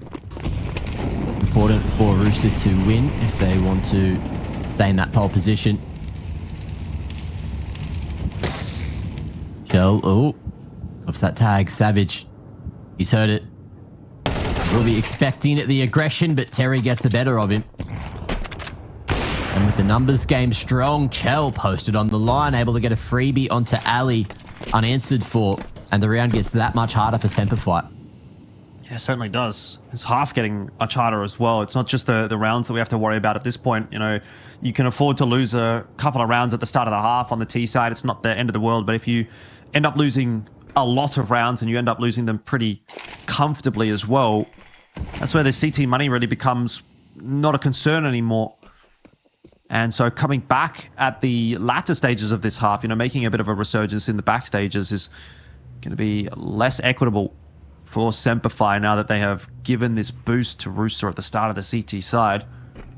Obviously, this round not over just yet. But it's going to be a tough one to pull back with the rotate that's come in from those Rooster players. TJP goes down, but ASAP there to get Keen, and Terry's also spotted out Shady. Will lose his life for that exchange. Still, numbers are good enough for Rooster to trade down. There will be a bomb plan allowed over to Valiance if he wants it. Looks for a fight first, which will probably be his undoing in the end, as Chell on the walkout will sacrifice ASAP for the round, but 9-7 for Rooster. They keep on keeping on.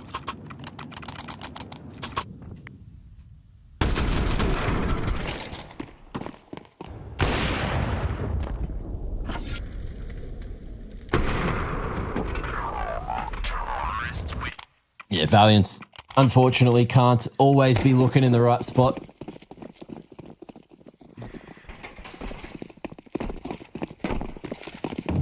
Is it a faster one?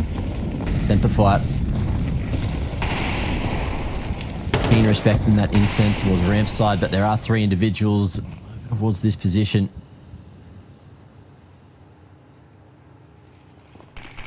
Valiance, love a little pop flash. The layering, very good with these flashes. Chell, the incend coming through a little late, but he realizes the danger that could be around the corner.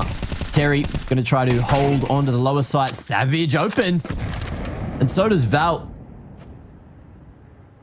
So where do they go with the C4? The package still there towards Hell Alley, thinking about trying to find a opening here at A, and all of these 3 members towards the upper side may just have found a timing, although it looks like I think they're just waiting to fully group up as 4. Yeah, Slimy's keeping an eye on it, but it's really hard for him to watch all of these angles solo.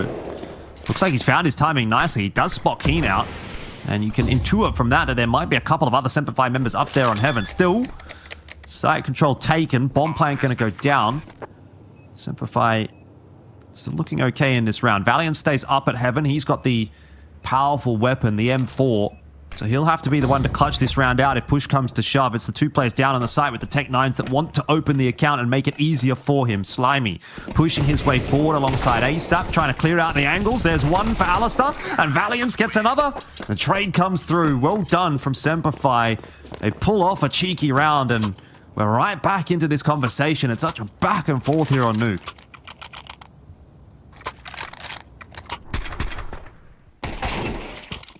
Getting it done on the low bite. Something out of nightmares there for Rooster, but it does come down just to that 1v1. And Rooster will be warranted 1 more buy here. We'll see what they can do with it. Only TJ down to the Famis, and Ali boosted. Oh, won't be able to find anything across the top of the smoke, but Chell is just there at red with an AWP of his own. In the meanwhile, it's Terry, Sap, and Chell all to strike effectively. Now Savage realizes he's probably got to try to make a play, try to catch a timing. But unfortunately, he's timed it straight into the crosshair of TJP, AK on the upgrade, and Valiance. At least, look, he's the big fragger, and if there's anyone right now that you'd give a shot for SemperFi, it's this man on your screen. Well, not Terry, but Valiance. 1v4 remaining. Ace clutch. The angle. And the smoke break works better for Valiance than it does for Rooster. High-low from Heaven, and Slimy couldn't quite see it. This guy's on. Valiance is doing it. He's given it a good argument. He is a 1v4, definitely a possible angle right here. TJP had a crack at it in the T half for Rooster. Now it's Valiance's turn, and he's kind of hitting everything at the moment. You can see Slimy and Terry are a bit terrified. Where does Valiance end up going? If he goes heaven, he might just walk into the setup, though. Yeah, Terry's watching that this. Seems to be where he's going to end up. Now, can he get up the ladder is the first question. Yes. Oh, he is very lucky he's hit his shots there, Terry, because there was a pretty quick readjustment from Valiance. Made the wrong call in the end. If he would have gone B, who knows what happens, but at least takes another couple of guns out of the hands of Rooster and kind of keeps them reinvesting. Yeah, that was a spooky one. It is almost spooky season at Valiance. Giving him a taste a little earlier.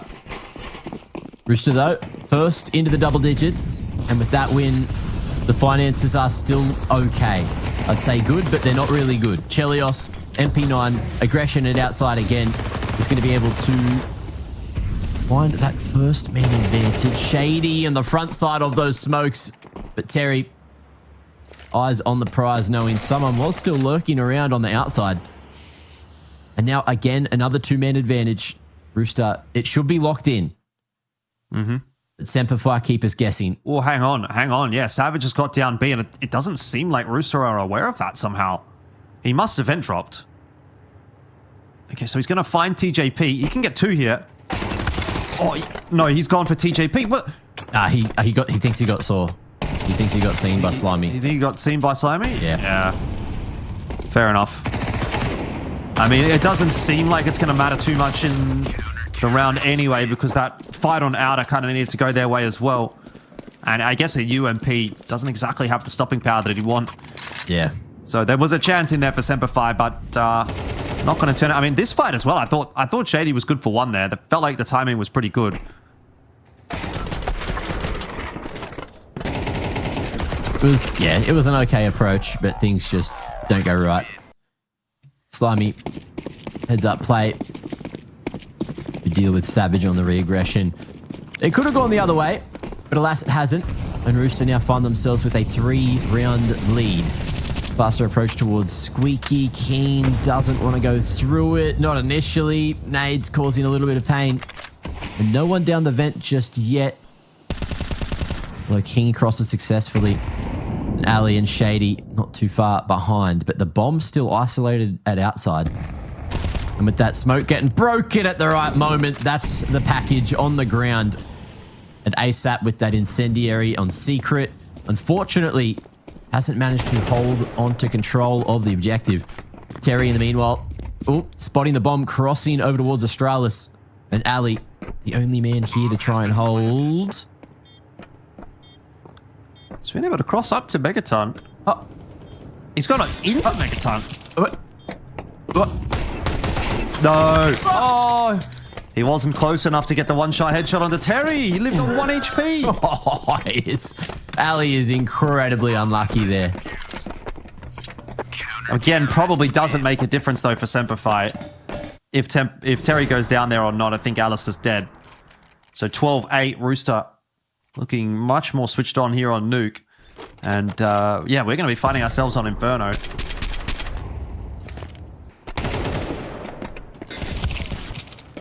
Which will be a decent affair. Oh, the patience. So close to being rewarded. But everyone else falling in the meanwhile while Ali was trying to make that play.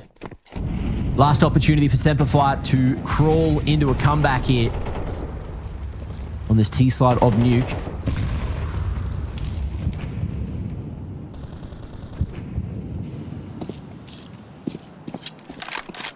Diags thrown very early on, and Terry catching Keen over towards that silo. So there will be no player from above to create that extra pressure at outside, but it is all four of these SemperFi members just secretly crossing towards the halls. Rooster, early rotation into this two-man setup. See if SemperFi are ready. Well, Rooster definitely looking ready. This is the kind of shot that you wouldn't expect Shell to be missing. Has fallen off of that line now, though, and that's going to have to be ASAP doing the job. He's going to be good for one. awkward timing for Chell to throw that smoke. If he just stayed scoped in, he's probably going to be good for at least one. But it has allowed SemperFi into the B site. They are going to be able to put a bomb plant down on the floor. Round not done just yet. Rooster are going to go for this. They've got plenty of cash.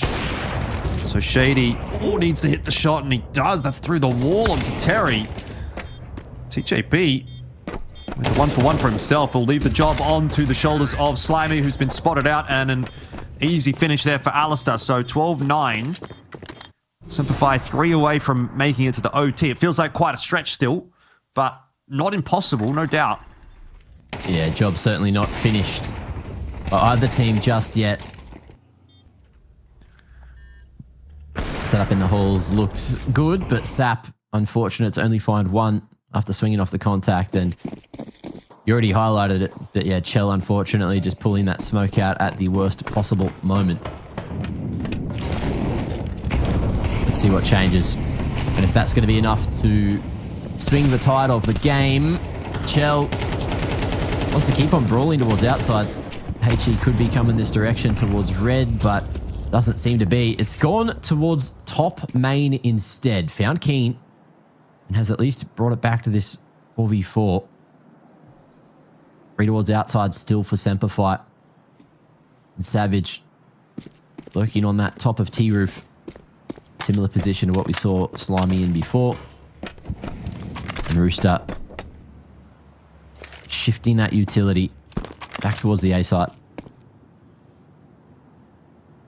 Everything slowing down and marinating here at the mid-round.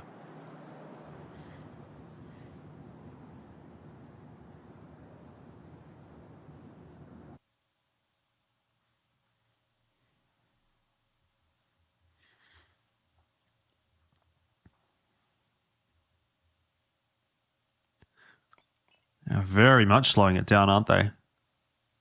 It's not going to be a lot of time left here for SemperFi to make something happen, so if you're looking at this and thinking this has to now just be an A hit. Terry taking lobby control, or trying to, will lose his life to Savage, but as far as Terry is concerned, that's actually just one lurker up in lobby. Now Ali deleted by Chell. It's a little bit mismanaged here from SemperFi. They still need their entries, and Shady is miles away. 15 seconds left on the clock. He is going to have to do something pretty quick. It's not going to happen. SemperFi let that one slip, and they let map 2 slip as well. So we are going to be going, in the end, to Inferno. 13-9 as Rooster continue to survive in this series against SemperFi. It took a bit of work, Mac, certainly, but yeah, solid enough result there on Nuke.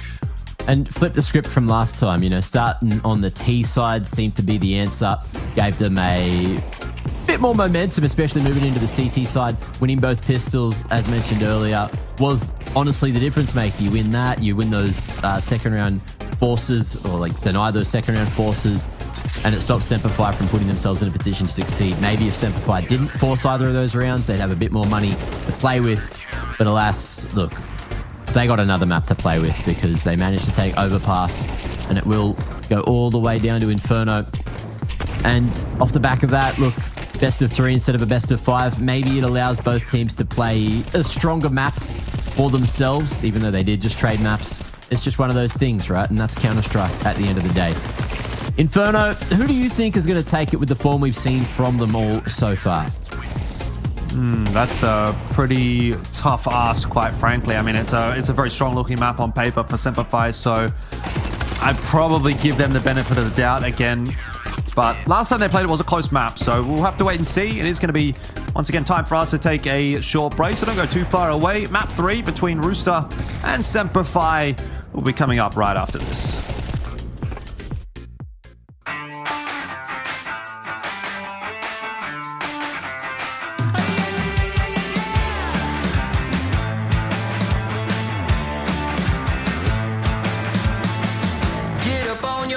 This is a shakedown. Order up that beat just like it's takeout. Show me you got soul inside those new shoes, and you can rock and roll with an attitude. So good, so fresh, just the way you like it. Just the way you like it.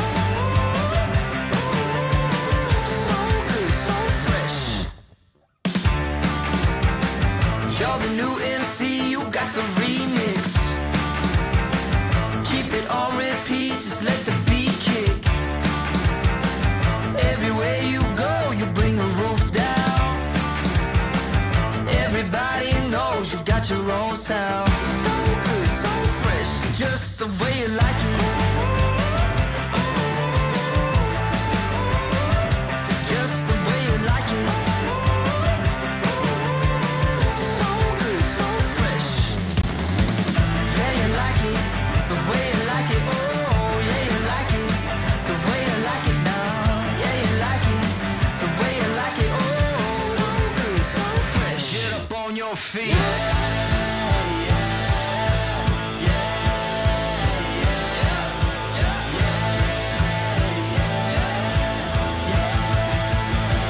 Show me you got soul.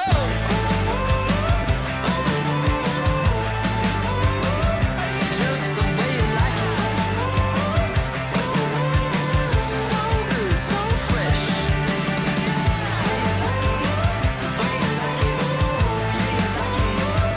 Just the way you like it.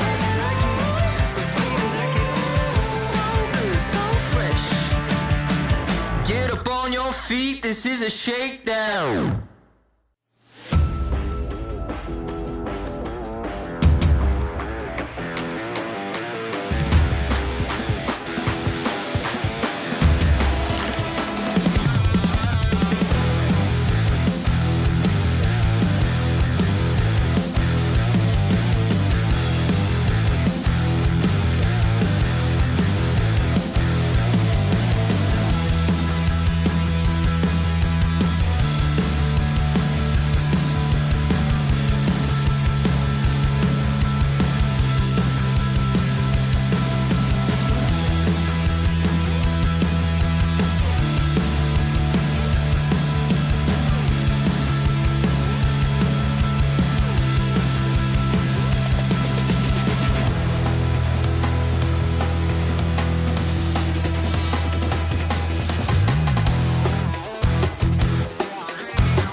to my secret phone below.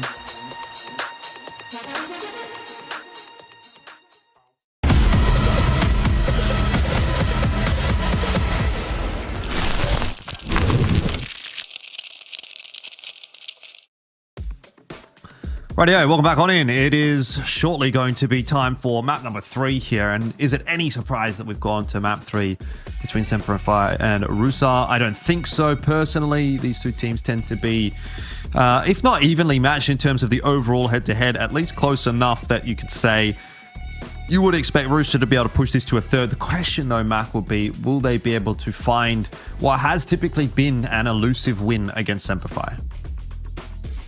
I don't know, but we're all about to find out together. And I think Inferno is going to be hopefully an interesting place to see that. You know, both these teams, in terms of protocols, should be relatively safe, you know, if things don't go right in the initial stages of all these rounds.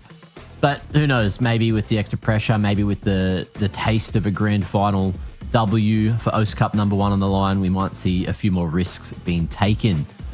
Just to try to change the narrative. You know, Rooster, they are one of the teams that have always tried to push the meta in a different way, in Chell's direction, whichever way his brain thinks the game should be played.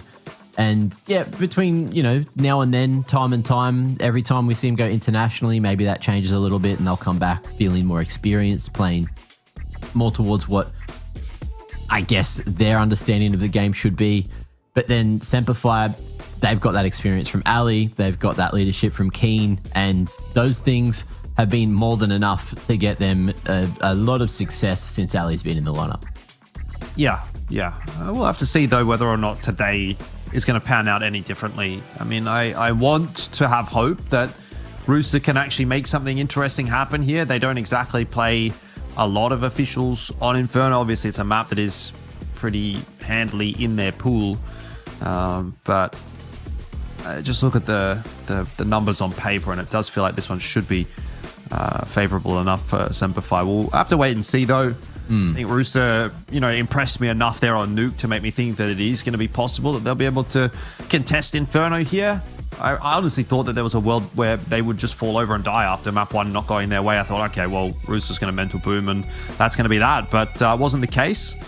Now it's time for SemperFi to, you know, just lock in a little bit more, make sure that they get this one done. But, you know, again, we've sort of talked a couple of times about the importance of matches like this one for both of these teams. If either of them does want to make it through to the major, they'd probably just need to win pretty much everything for the rest of this season in Oceania, and then hope that they're going to get some VRS points from elsewhere. So this is kind of the first step.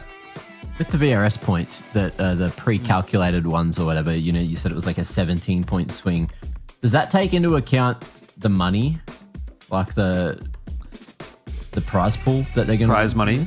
Yeah, I actually have no idea how that pre-calculated VRS tracker works. Actually, maybe it's more of a question for someone direct from HLTV. Yeah, It could just be the swing from both teams. Yeah, whatever it is, you know what I mean. And then the prize money may just be like added on top. But then I just had a quick look. Both these teams are winning a form of prize money, but for the OCE Cup #1, it's not a whole lot. I think it'll get bigger towards the end of the season. Yeah, I mean, you got to think about the fact that they're going to be playing ECL. As far as I know, both teams are in CCT as well. So we'll see them probably next week trying to hoover up a couple more points. Again, there won't be huge amount of points attached to that either, because it's an online competition, and you know, not exactly the largest of prize pools involved there either. I think where the bulk of the points are going to be picked up is going to be that Extremes Land qualifier. I don't know. I assume that doesn't have a lot of money attached to it. I think if I remember correctly, it might have like a couple of $1,000 as the prize for the top team that does qualify. So I think there's going to be a prize aspect to it, plus obviously more importantly the land points. So there is, you know, a few hundred points on offer over the next sort of month or two for Oceanic teams, but it's just a question of whether or not that's going to even really matter in comparison to what the teams internationally are going to be able to pick up, right? Like there's every other day there's, you know, a $5,000 tournament or a $10,000 tournament in China and Mongolia as well. So those are the regions that you're trying to play catch up with. And even if you're able to kind of win everything that is available to you in Oceania, it still may not be enough to actually get those points. Yeah, it's a long conversation that I guess we'll just have to see if it changes over time. And then also, you know, there's been a lot of controversy with the smaller regions and the VRS maybe not stacking up how it was initially planned. So we'll see if there are going to be adjustments to it, maybe even adjustments to the full algorithm as well, you know, moving forward in the next couple of years. But for year one so far, it's been a process, and we're only halfway through it. I guess we're technically getting to the point of being 3/4 of the way through it now. But we are also 2/3 of the way through this game, and to finish it off, we need to get into Inferno. T-side for Rooster. Actually, no, it's a knife round. We get to watch the knife. Let's have a look at which way it's going to swing. Oh, lots of knives swinging. Oh. Oh, whoa, whoa, oh. Oh, Oh, has got it. oh. So SemperFi get the knife round. Don't know that it matters too much on Inferno in comparison to a couple of the other maps. I feel like Inferno is one of the maps that actually of the pool still kind of leans slightly, even I think maybe to the T side last I looked.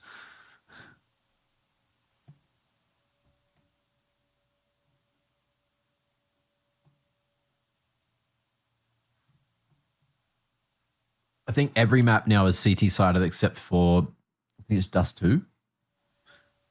No. What I saw. That sounds wrong. That sounds wrong in my head. But give me a sec. Last 3 months. I'm going to sort by last 3 months. Inferno is still T-sided. 51.1%. Dust 2, 50.4. Those are the only 2 T-sided maps in the pool at this stage. Let's check last month. That's been since that change. Yeah, true. Inferno's just Dust 2. barely CT sided. Yeah, D2.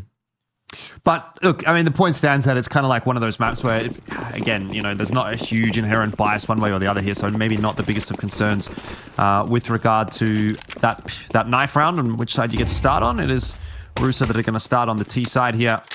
ASAP just tucking himself into the corner in Banana here and taking a bit of space as that flash comes through, but not a whole lot of toing and froing just yet. I hope there's not a lot of throwing going on, to be honest. But hey, we'll see. There is a lot of nades in this round. 2 full sets essentially for Rooster. 2 smokes, or 3 smokes even. 1 Schmolotov and a couple of bangers. We'll see if it's going to be the A site under fire. Oh, there is many numbers here towards the top of Banana. And ASAP not quite ready for that one, but the A site now under fire, flash forward. Only Keen here to try to hold. In the meanwhile, Slimy drawing attention still back towards Banana and stopping that push initially, but it's the full wrap around long side, which forces them into a crossfire. Shady from behind, able to find 2, but the bomb has made its way to site. So with that molly, there is space to get this C4 down. And Slimy ready for the isolated push. Savage playing like a madman. Ooh. And Shell, lovely little jiggle to take down Shady eventually. Dominates long control, and it's all up to Ali, who does have a kit, as well as Kevlar, but it don't matter. Chelios taking 3 huge kills there in the post plant. Yeah, beautiful pistol from Chell. Needed to be the one to activate there. Slimy did not have that HP to really be taking a heads-up fight. This was nice from Shady. I felt like he got away with a little bit too much, actually, by getting that second. But Chell just goes and does one better. So pistol round on the board for Rooster.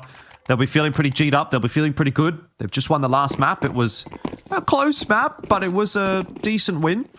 And they get the pistol on map 3, and they can look to start to roll their way into this one. And they'll be thinking to themselves, you know, is today the day? Is today the day that we're finally able to get ourselves a win against SemperFi? Well, TJP down at 1 HP is looking a little bit worse for wear, and there's still 2 grenades in the back pocket here for SemperFi. So if Rooster end up deciding to go to B, they're going to be in real trouble.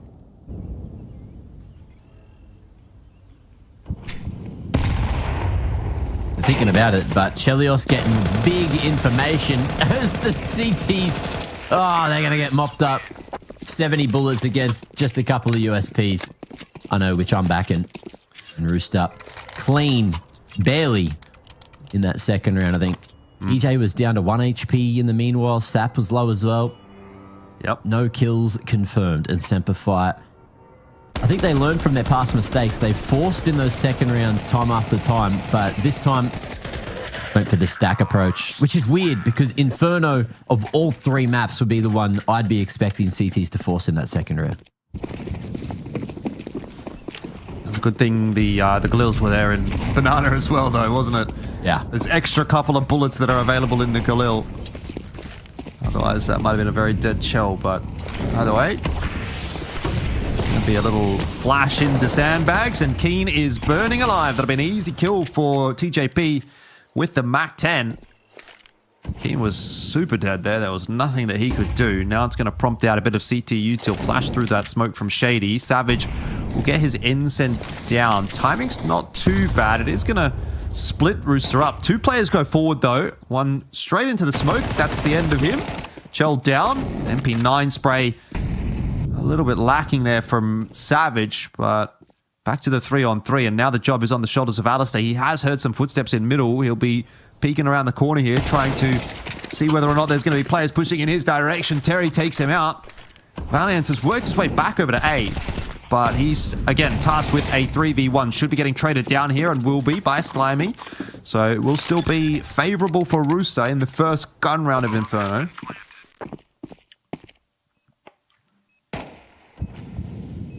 No kit. Maybe one retrievable somewhere on the site. Smoke, a HE. Got an off angle from Terry.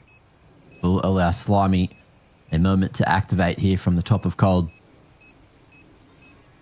Shady will be spotted in just a moment.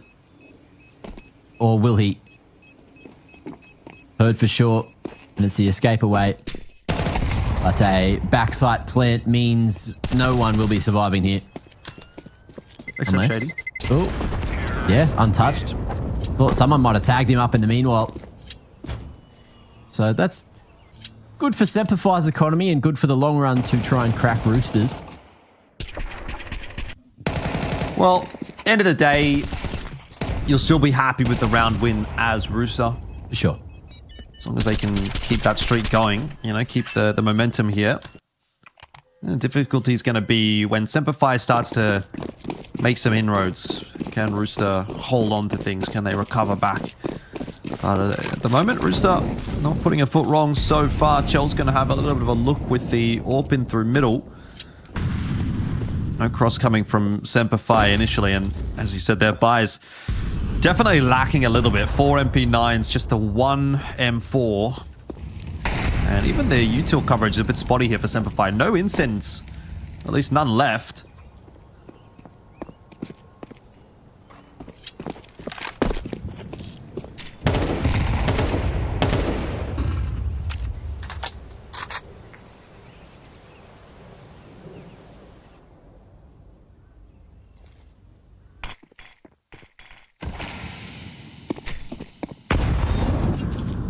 Good placement on the HE.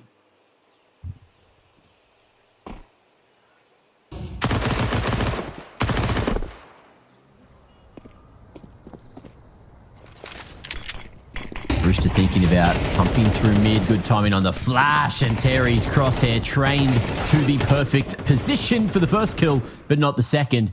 And there's still going to be 2 members of SemperFi. We're thinking about reaggressing on short. Shady. Eyes on long. The flash is there.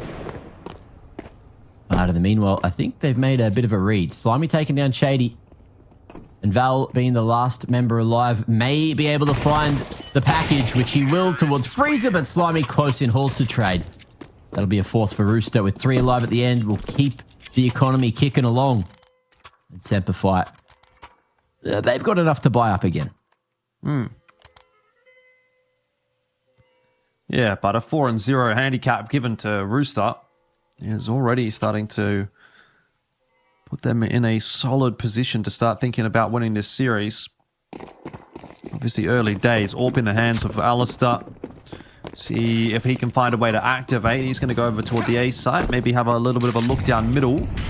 There's a smoke in mid from SemperFi, as well as a molly at brackets that's going to stop a whole lot of an exchange happening in middle. There is a push up here in Banana, and TJP was not spotted there by Keen. He was just ducked down by Car and says, thank you very much, freebie. Nice quick play from Rooster.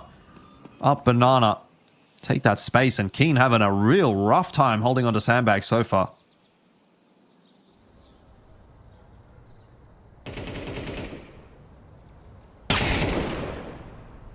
Terry. He's been good on these openings at mid. Smoke on long, shady. Ready to play off of that contact from Ali. But he gets it done himself with the stick. Slimy starting to progress through the halls, but there's eyes on that position as well. Savage in the meanwhile going to be the one to fall at B, and that's B side open for the taking. The bomb and both remaining members from Rooster towards AR over towards the halls, and there goes the package. There goes the opportunity. Oh, and it was a 3v2. TJ all the way through B, all the way back towards mid side. Yeah. Still winnable, but the clock's against him. It is. He doesn't have a lot of time to work with here. Maybe he can pick up Ali, or maybe not. SemperFi will breathe a sigh of relief as they're able to pick that round up. That was certainly not one that should have been going their way, but a little bit of a mishap from Rooster. You get an opening like this one and you think, oh, that's just the round done and dusted. 2 players going down for free.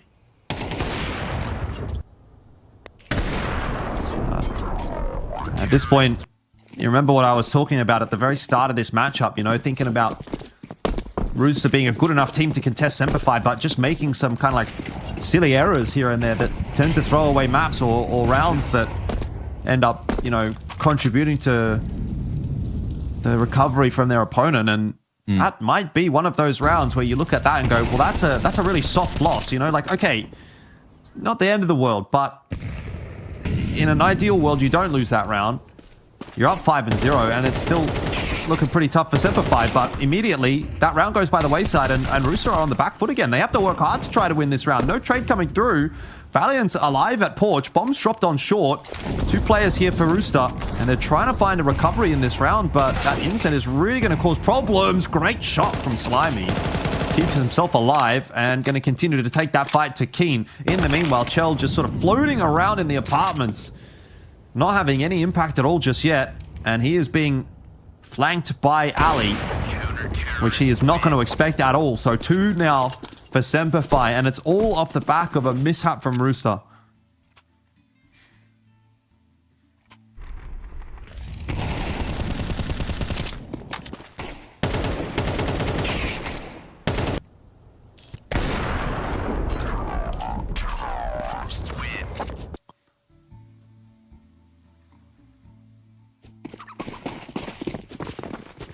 Into the 7th. We'll see if Rooster can get the job done on a low bite. Got to make the most of it over towards Banana for TJ, but he's down to 11, catching 2 HEs over towards Broom.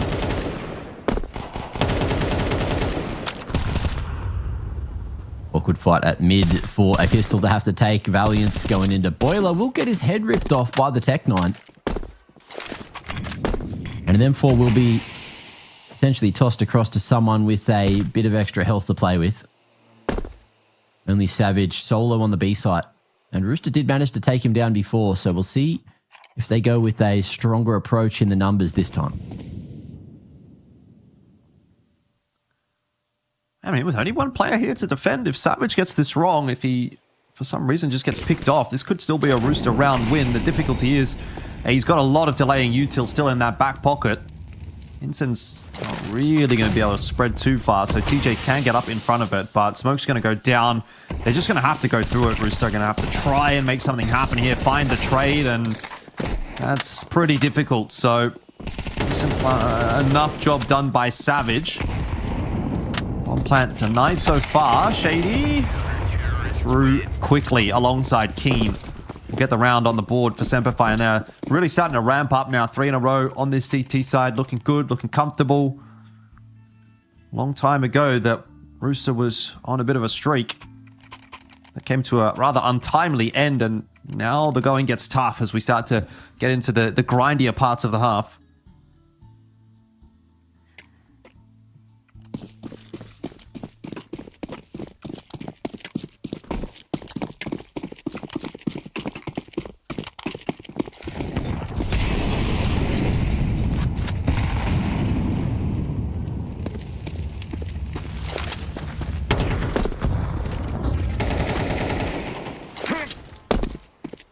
Sap. Finding that opening towards the B site yet again. Oh, and that smoke allows Savage the lineup, who is dominating Banana. 3 huge picks, enough to buy the time for Ali to rotate across. And in a round where Rooster finally found the opening, it gets turned on its head, seemingly out of nowhere. Yeah, that's just not it, is it? That is really not it. Second time now that Rooster have found a pretty substantial opening in a round, and it has slipped away from them. Round's obviously not yet over. Terry's got himself a smoke, Slimy as well. So they could just smoke CT and Coffins and try and work their way into B here. It'll come down to whether or not Ali hits a shot. That's exactly what they're going to try and do. Ali is smoked off. He has a nade in hand. Not going to use it to break open the smoke. Maybe just to try and get a bit of damage on that bomb plant. Double nade onto the bomb plant. Really well played actually by SemperFi. And now it's Slimy solo in a 1v3. He's going to be delayed a little bit by that flash, but the shot's hitting. Alice is missing. Now Slimy had a chance, but it will be a 4th over onto SemperFi. And Rooster wringing their hands together as they find themselves in pretty dire straits now on this T side.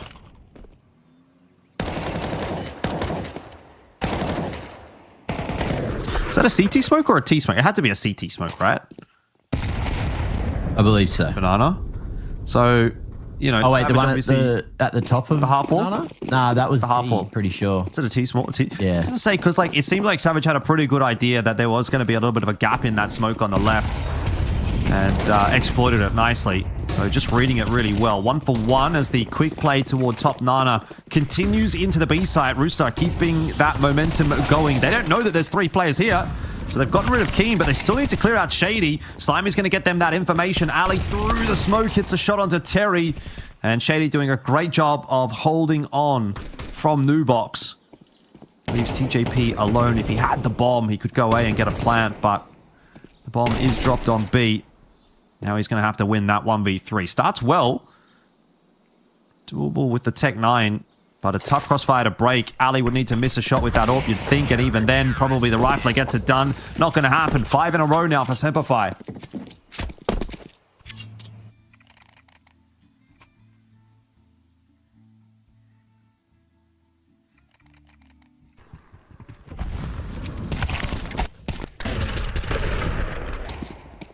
Well played from the back of sight there.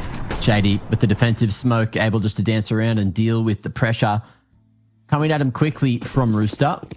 SemperFi have managed to earn their way back into the lead. Solid showing so far on the CT side. And the money in a good position to potentially buy up for one more round if things do go wrong. Rooster back onto a gun round here. As TJ once more is just going to be dumpstered by... I don't know if that was utility or if that was just a couple of early shots through the smoke. But Rooster putting high pressure towards bracket control. Ali wanted to crack the smoke and keep fighting, spotting an elbow, but unable to connect. Savage coming across. Shady. Oh, just finding again another nice couple of fights. Falling apart for Rooster at the moment. Valiant's his position well and truly known. Smoke fades, he'll back up. It's a full rotation from SemperFi over towards A, and that's exactly where they need to be. Both the Rooster members committing to this one. Ali with a nice flick on a Chell. Recontests onto Slimy and gets it done. 6-4. SemperFi not putting a foot wrong on this CT side, and I just feel so vindicated by what I was saying at the start of this series, that like one little slip up from Rooster has really allowed SemperFi all the way back into this half. This could have been a 5-0 lead, and who knows where we go from there, but losing that round in the fashion which they did, it seems to have just broken Rooster a little bit and gotten all that momentum back in the favor of SemperFi, and now Rooster are at best looking for 6 rounds in this half.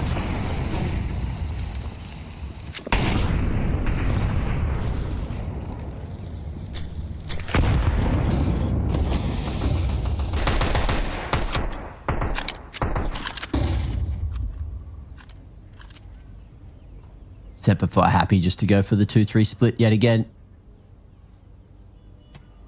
Rooster playing all across the map round after round.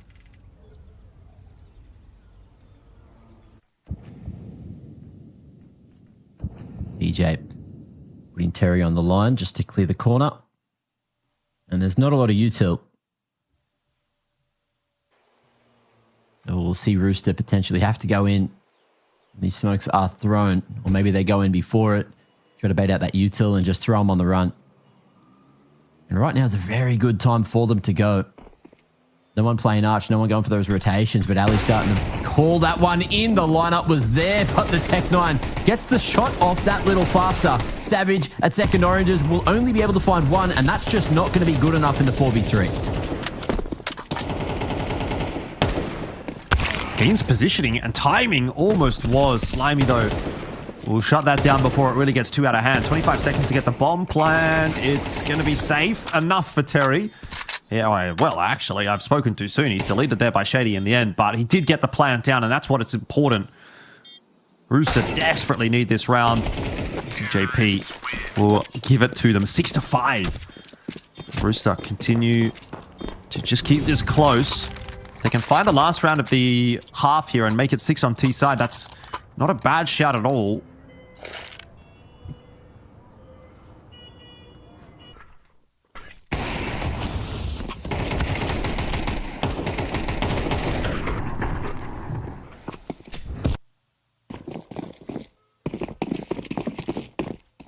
See if they can make it happen to keep it tight at the half.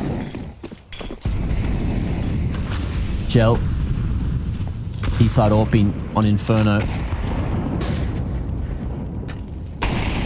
Not generally known for its efficacy, but it can still have its moments. Ali and Keen, high-low setup.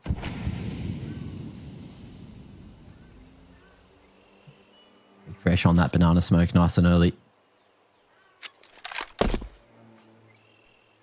Rooster can just opt to play retake after showing some pressure towards that A site.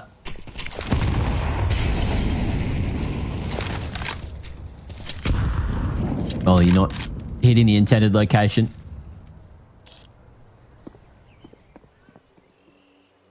Enough utility invested just to... draw this attention away, but Ali, the aggressive repeak, is going to be able to take TJ out of the mix. Spotting the second man there, but now with full banana control still in their hands, allowing Keen to push forward. They're going to know it's this APOP.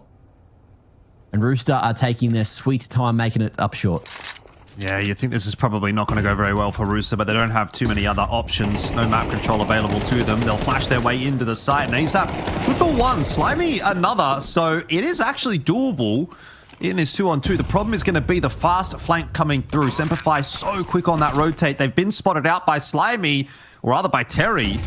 Slimy will lose his life to Keen, who wants to go for more and gets it done. It's just a little bit too quick there from SemperFi. So Rooster will end up giving up that final round of the half. It's a 7-5 scoreline as we take a break before half number 2.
Damn, guys, we almost had this. Thank God it's over. Bored of endless matchmaking? Take your first step towards ECL, experiencing real strategies against teams of your skill. Learn more at fce.gg/ECL.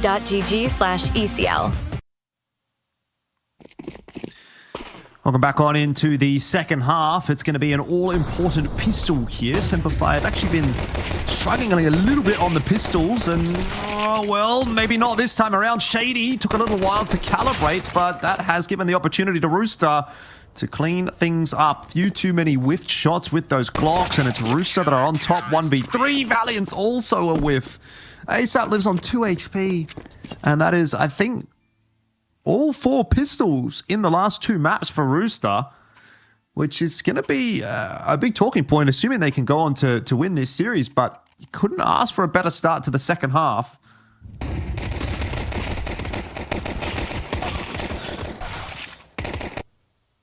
Just an all-in bloody brawl, wasn't it? Fighting fire with fire there. And Rooster come out a little more burned. Or SemperFi, rather. Rooster going triple towards B early. Dropping the util off. And Terry's sending it back towards a stronger A-site setup. SemperFi, again, not forcing into that second round. Just going for the slow contact with 5 members all through long side. Just waiting out that smoke in case there was a regression on short. As this timing. Oh, Shell spots him. Oh, and there's many pistols looking towards his position. Head taken off. Famus retrieved. Oh, and ASAP is isolated over towards CT. Able to fight, to live. HE can buy a little bit of space here, but do they expect Misery 777 to be here on the mop-up crew? Awkward now, as he has allowed that cross towards the truck, but Ali caught out in the open. And it is TJ to save the day. That was a bit touch and go for a moment there for Rooster. Yeah. All right, they've got it done. Obviously, now the gun's going to come into the hands for SemperFi, so the approach is going to be a little bit different. But that didn't necessarily fill me with a huge amount of confidence that Rooster are looking super locked in on this CT side. We'll see how things shape up, though, in this gun round. Obviously, quite a bit of util to go around. The only player really missing out on that is Chell, and that's by choice. He has 1,500 in the bank, but he's opted to save that for the next round or later on in the half if push comes to shove. And there's a nice opener for Rooster as TJP will be able to catch Savage, the only player that was really trying to accelerate up Banana.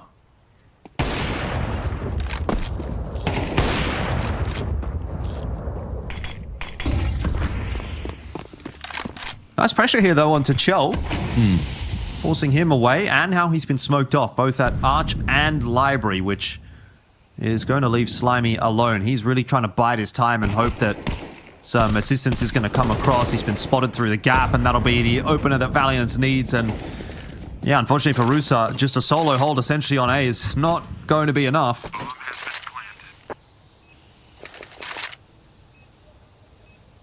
But like, you know, Terry was there trying to drop that util off, but the faster approach from SemperFi, taking full advantage of that one. Lovely attention drawn towards that long wrap, allowing Val just to pop out of the smoke and get that entry that was necessary. But Rooster, it's classic on Inferno. You lose that pick, you just concede the round and realize that your economy on the CT side is incredibly important to take control of. Everyone high enough health that they should all live at the back of pit here. And that'll be SemperFi taking the lead 8-7. 8 to live at the end. Gentleman's agreement. Everyone happy just to make their own economy look pretty damn good.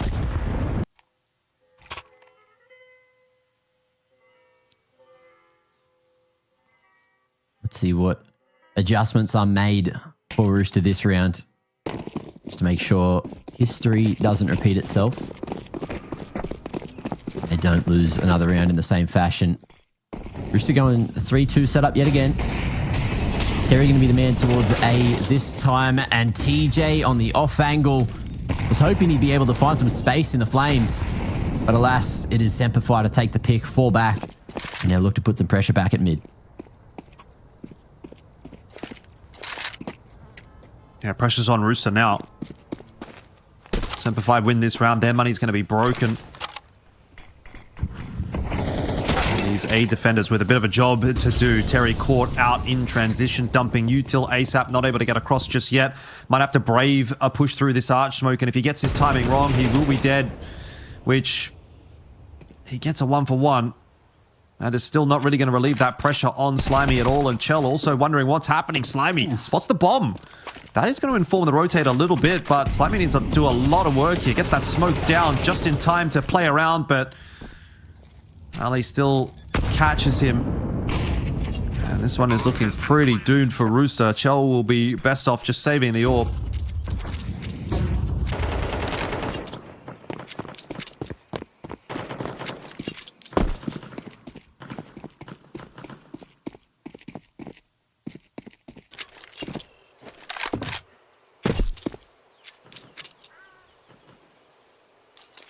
And it feels to be the case that he will be allowed to do so.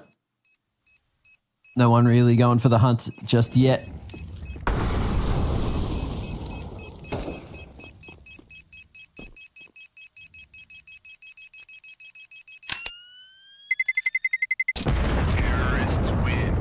But that orb struggling to get activated here in the second half. Feels like Chell's been more in the position just to kind of support, you know, members just constantly getting caught out for Rooster, which is worrying because we're getting right to the pointy end of this series. SemperFi just need only 4 rounds to take the whole damn thing. Mild investment around the saved AVP. PJ gifted to them 4. And we'll start the round in a similar fashion. Only Chell solo towards the A site, that dig side, and he's found that contact. There it is. Success this time. And over on the other side, M4 has been seen. Oh, Chell's playing a dangerous game right here, and he wins it. Bit of back and forth there with Alistair. So Rooster with this sort of half buy that they've managed to put together. Maybe doing what they need to do to stay in this contest. SemperFi at this point relying on Savage and Keen to try to conjure up something. Which is going to be easier said than done because there is a stack over on the A side. ASAP needs to just survive at this point. Leave the rest of the job over to Terry and Slimy. That's a nice smoke. It's going to keep Keen at bay for the next 20 seconds. Double swing comes through, but poorly timed by Terry and Slimy, and so Savage gets away with 2 kills, and all of a sudden the round starts to shift back in the direction of SemperFi as ASAP's got no idea what's happening on A, and this smoke will be fading shortly, which is going to present Keen an opportunity, and just like that, SemperFi are probably going to be going to 10. Fortunately, this was just that low investment, which looked like it should definitely have been a Rooster round with how it started. And in the 1v2, this weapon save would go a huge way into the next. But TJ is going to give it a red hot crack. Pushing through the moto smoke, crouching, crabbing, hoping for a timing, but doesn't clear sight. Too worried about above him. And looks away at just the worst possible time. Double digits on the board for SemperFi. 3 rounds the difference, and not a lot of time now for Rooster to try and fight their way back into this game. Yeah, I think this one is looking a little bit too far gone for Rooster, but maybe we give them one more gun round before we really start to talk to doom and gloom. They can pull this one off, then maybe there's still something in it. Be a big nade stack into Banana from both teams. Deep smoke, deep molly from Rooster. It hasn't really stopped SemperFi. They have that sort of progression smoke halfway up that they're happy to use as cover. And so they've managed to make their way out into Banana, and then they'll have to start figuring out a way to clear out sandbags.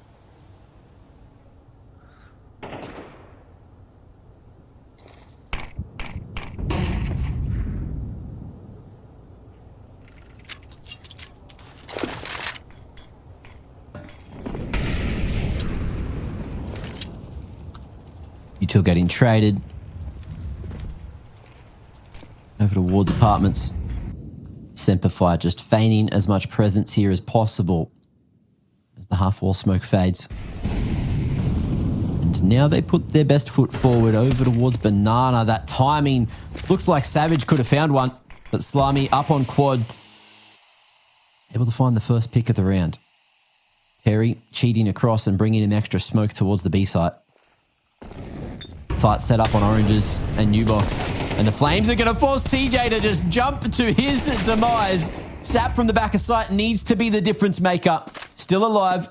And I don't think he's been spotted just yet. That time is ticking down. Because he threw a flash. There was information that ASAP was somewhere at least around the B side. So they were looking for one more player.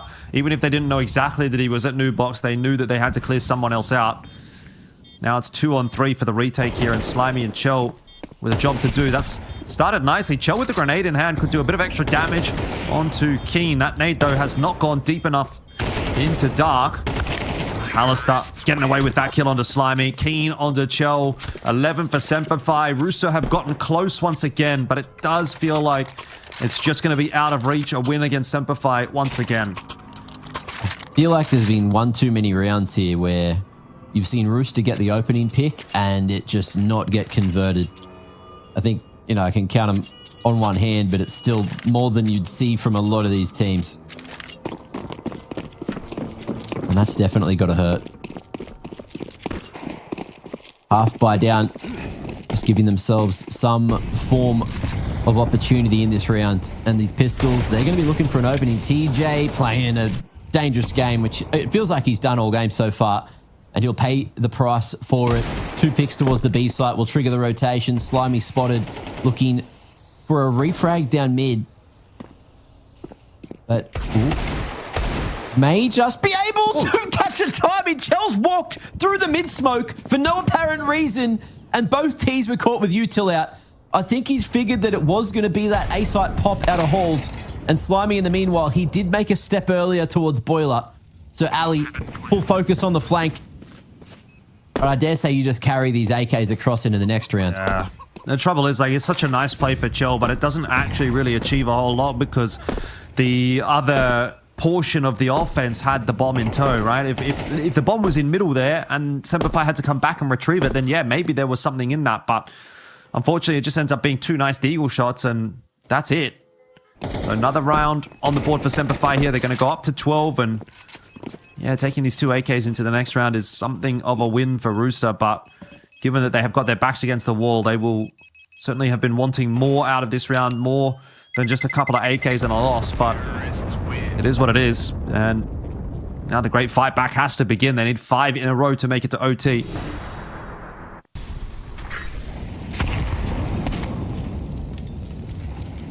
Five in a row. Haven't seen that since, what, the start of the series, pretty much. At least the start of Nuke.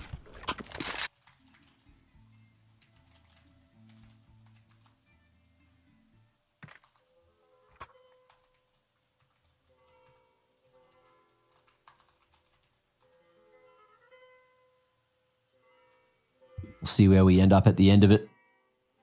But a quick tactical has been called. Is it enough to get across the protocols, to get across the points that need to be made? And are we going to see aggression from Rooster once again?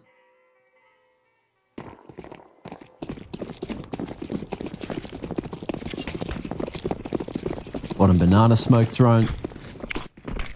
Reinvested early towards this B site. Terry dropping the util off.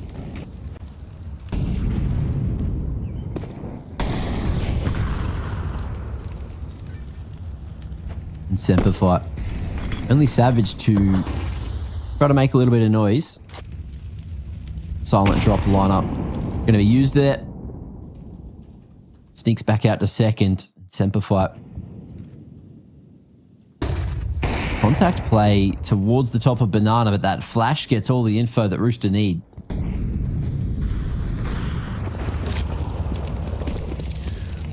Doesn't matter regardless.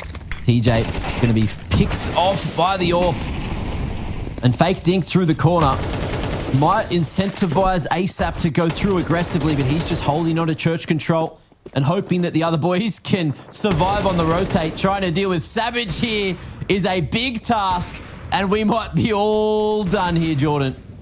Yeah, it's looking likely. ASAP's going to get his head banged off there by Shady, and that will probably be that. A 5v1 requested here from Slimy. It's going to be too much to ask. And once again, it will be SemperFi for probably the 4th or 5th time in a row taking a series win against Rooster. This one reasonably competitive. You know, they did have to work for it there, SemperFi, but again, they do remain the top team in Oceania, and they will claim the ESL Challenger League OCE Season 50 Cup #1 for themselves. So it's a nice win. You know, it's nothing to get too crazily hyped up about. Obviously, it's a early, step, I guess, in the direction of ESL Pro League, but it definitely isn't a guarantee that they are going to be able to go there just yet. But, it'll be a nice one to sort of slot in there for SemperFi. So they'll be happy. Job done for them. You can continue on looking forward to the future with at least a couple more VRS points in the back pocket off the back of this qual. Yeah. Cup 1 in the bag. Huge congrats for taking this one out. That'll set them up in a fantastic way to move forward. And as you mentioned, that little bit closer to finally making it to Pro League. It's felt like it's been a hot minute since the SemperFi boys have really got onto the international stage to prove themselves. And they're making a great argument to show that they are going to keep putting their foot down and try to stay as that next team under FlyQuest to be the next ones to go overseas. The Latvians, again, like this series, it felt like we didn't say Keen's name too often, but Shady, you saw him making so many plays, and especially here on Inferno, some crucial round-changing plays that were able to bring him across. And here's the updated bracket. This is the pathway that SemperFi had to only half play, which is interesting to say. They got 2 forfeit wins in the meanwhile, but still managed to get the dub at the end of the day, 2-1. So match fitness may not have been there, but the skill and the gameplay quality was enough to take down Rooster and take down everyone that they needed to that stood in their way. Yeah, definitely. I think you have to give a quick shout out to Valiance as well. Pretty good from him. Map 2 in particular, he really popped off on. So solid performance again from SemperFi. It is pertinent that you mentioned, Keen didn't have the greatest of days, and normally he is one of the players actually that we do look at on SemperFi. So I think it is a positive sign that if he's not necessarily having an outstanding performance, that they can still win these games. But either way, that's enough. That's us done and dusted for Cup #1 of ESL Challenger League Oceania Season 50. We'll be, I'm sure, back for Cup #2. So we do appreciate you guys tuning in. I hope you enjoyed it. And we'll see you next time. Damn, guys, we almost had this. Thank God it's over. Bored of endless matchmaking? Take your first step towards ECL, experiencing real strategies against teams of your skill. Learn more at fce.gg/ECL. ESL presents ESL Challenger League in partnership with Intel, Acer Predator, DHL, Qiddiya, and 1xBet.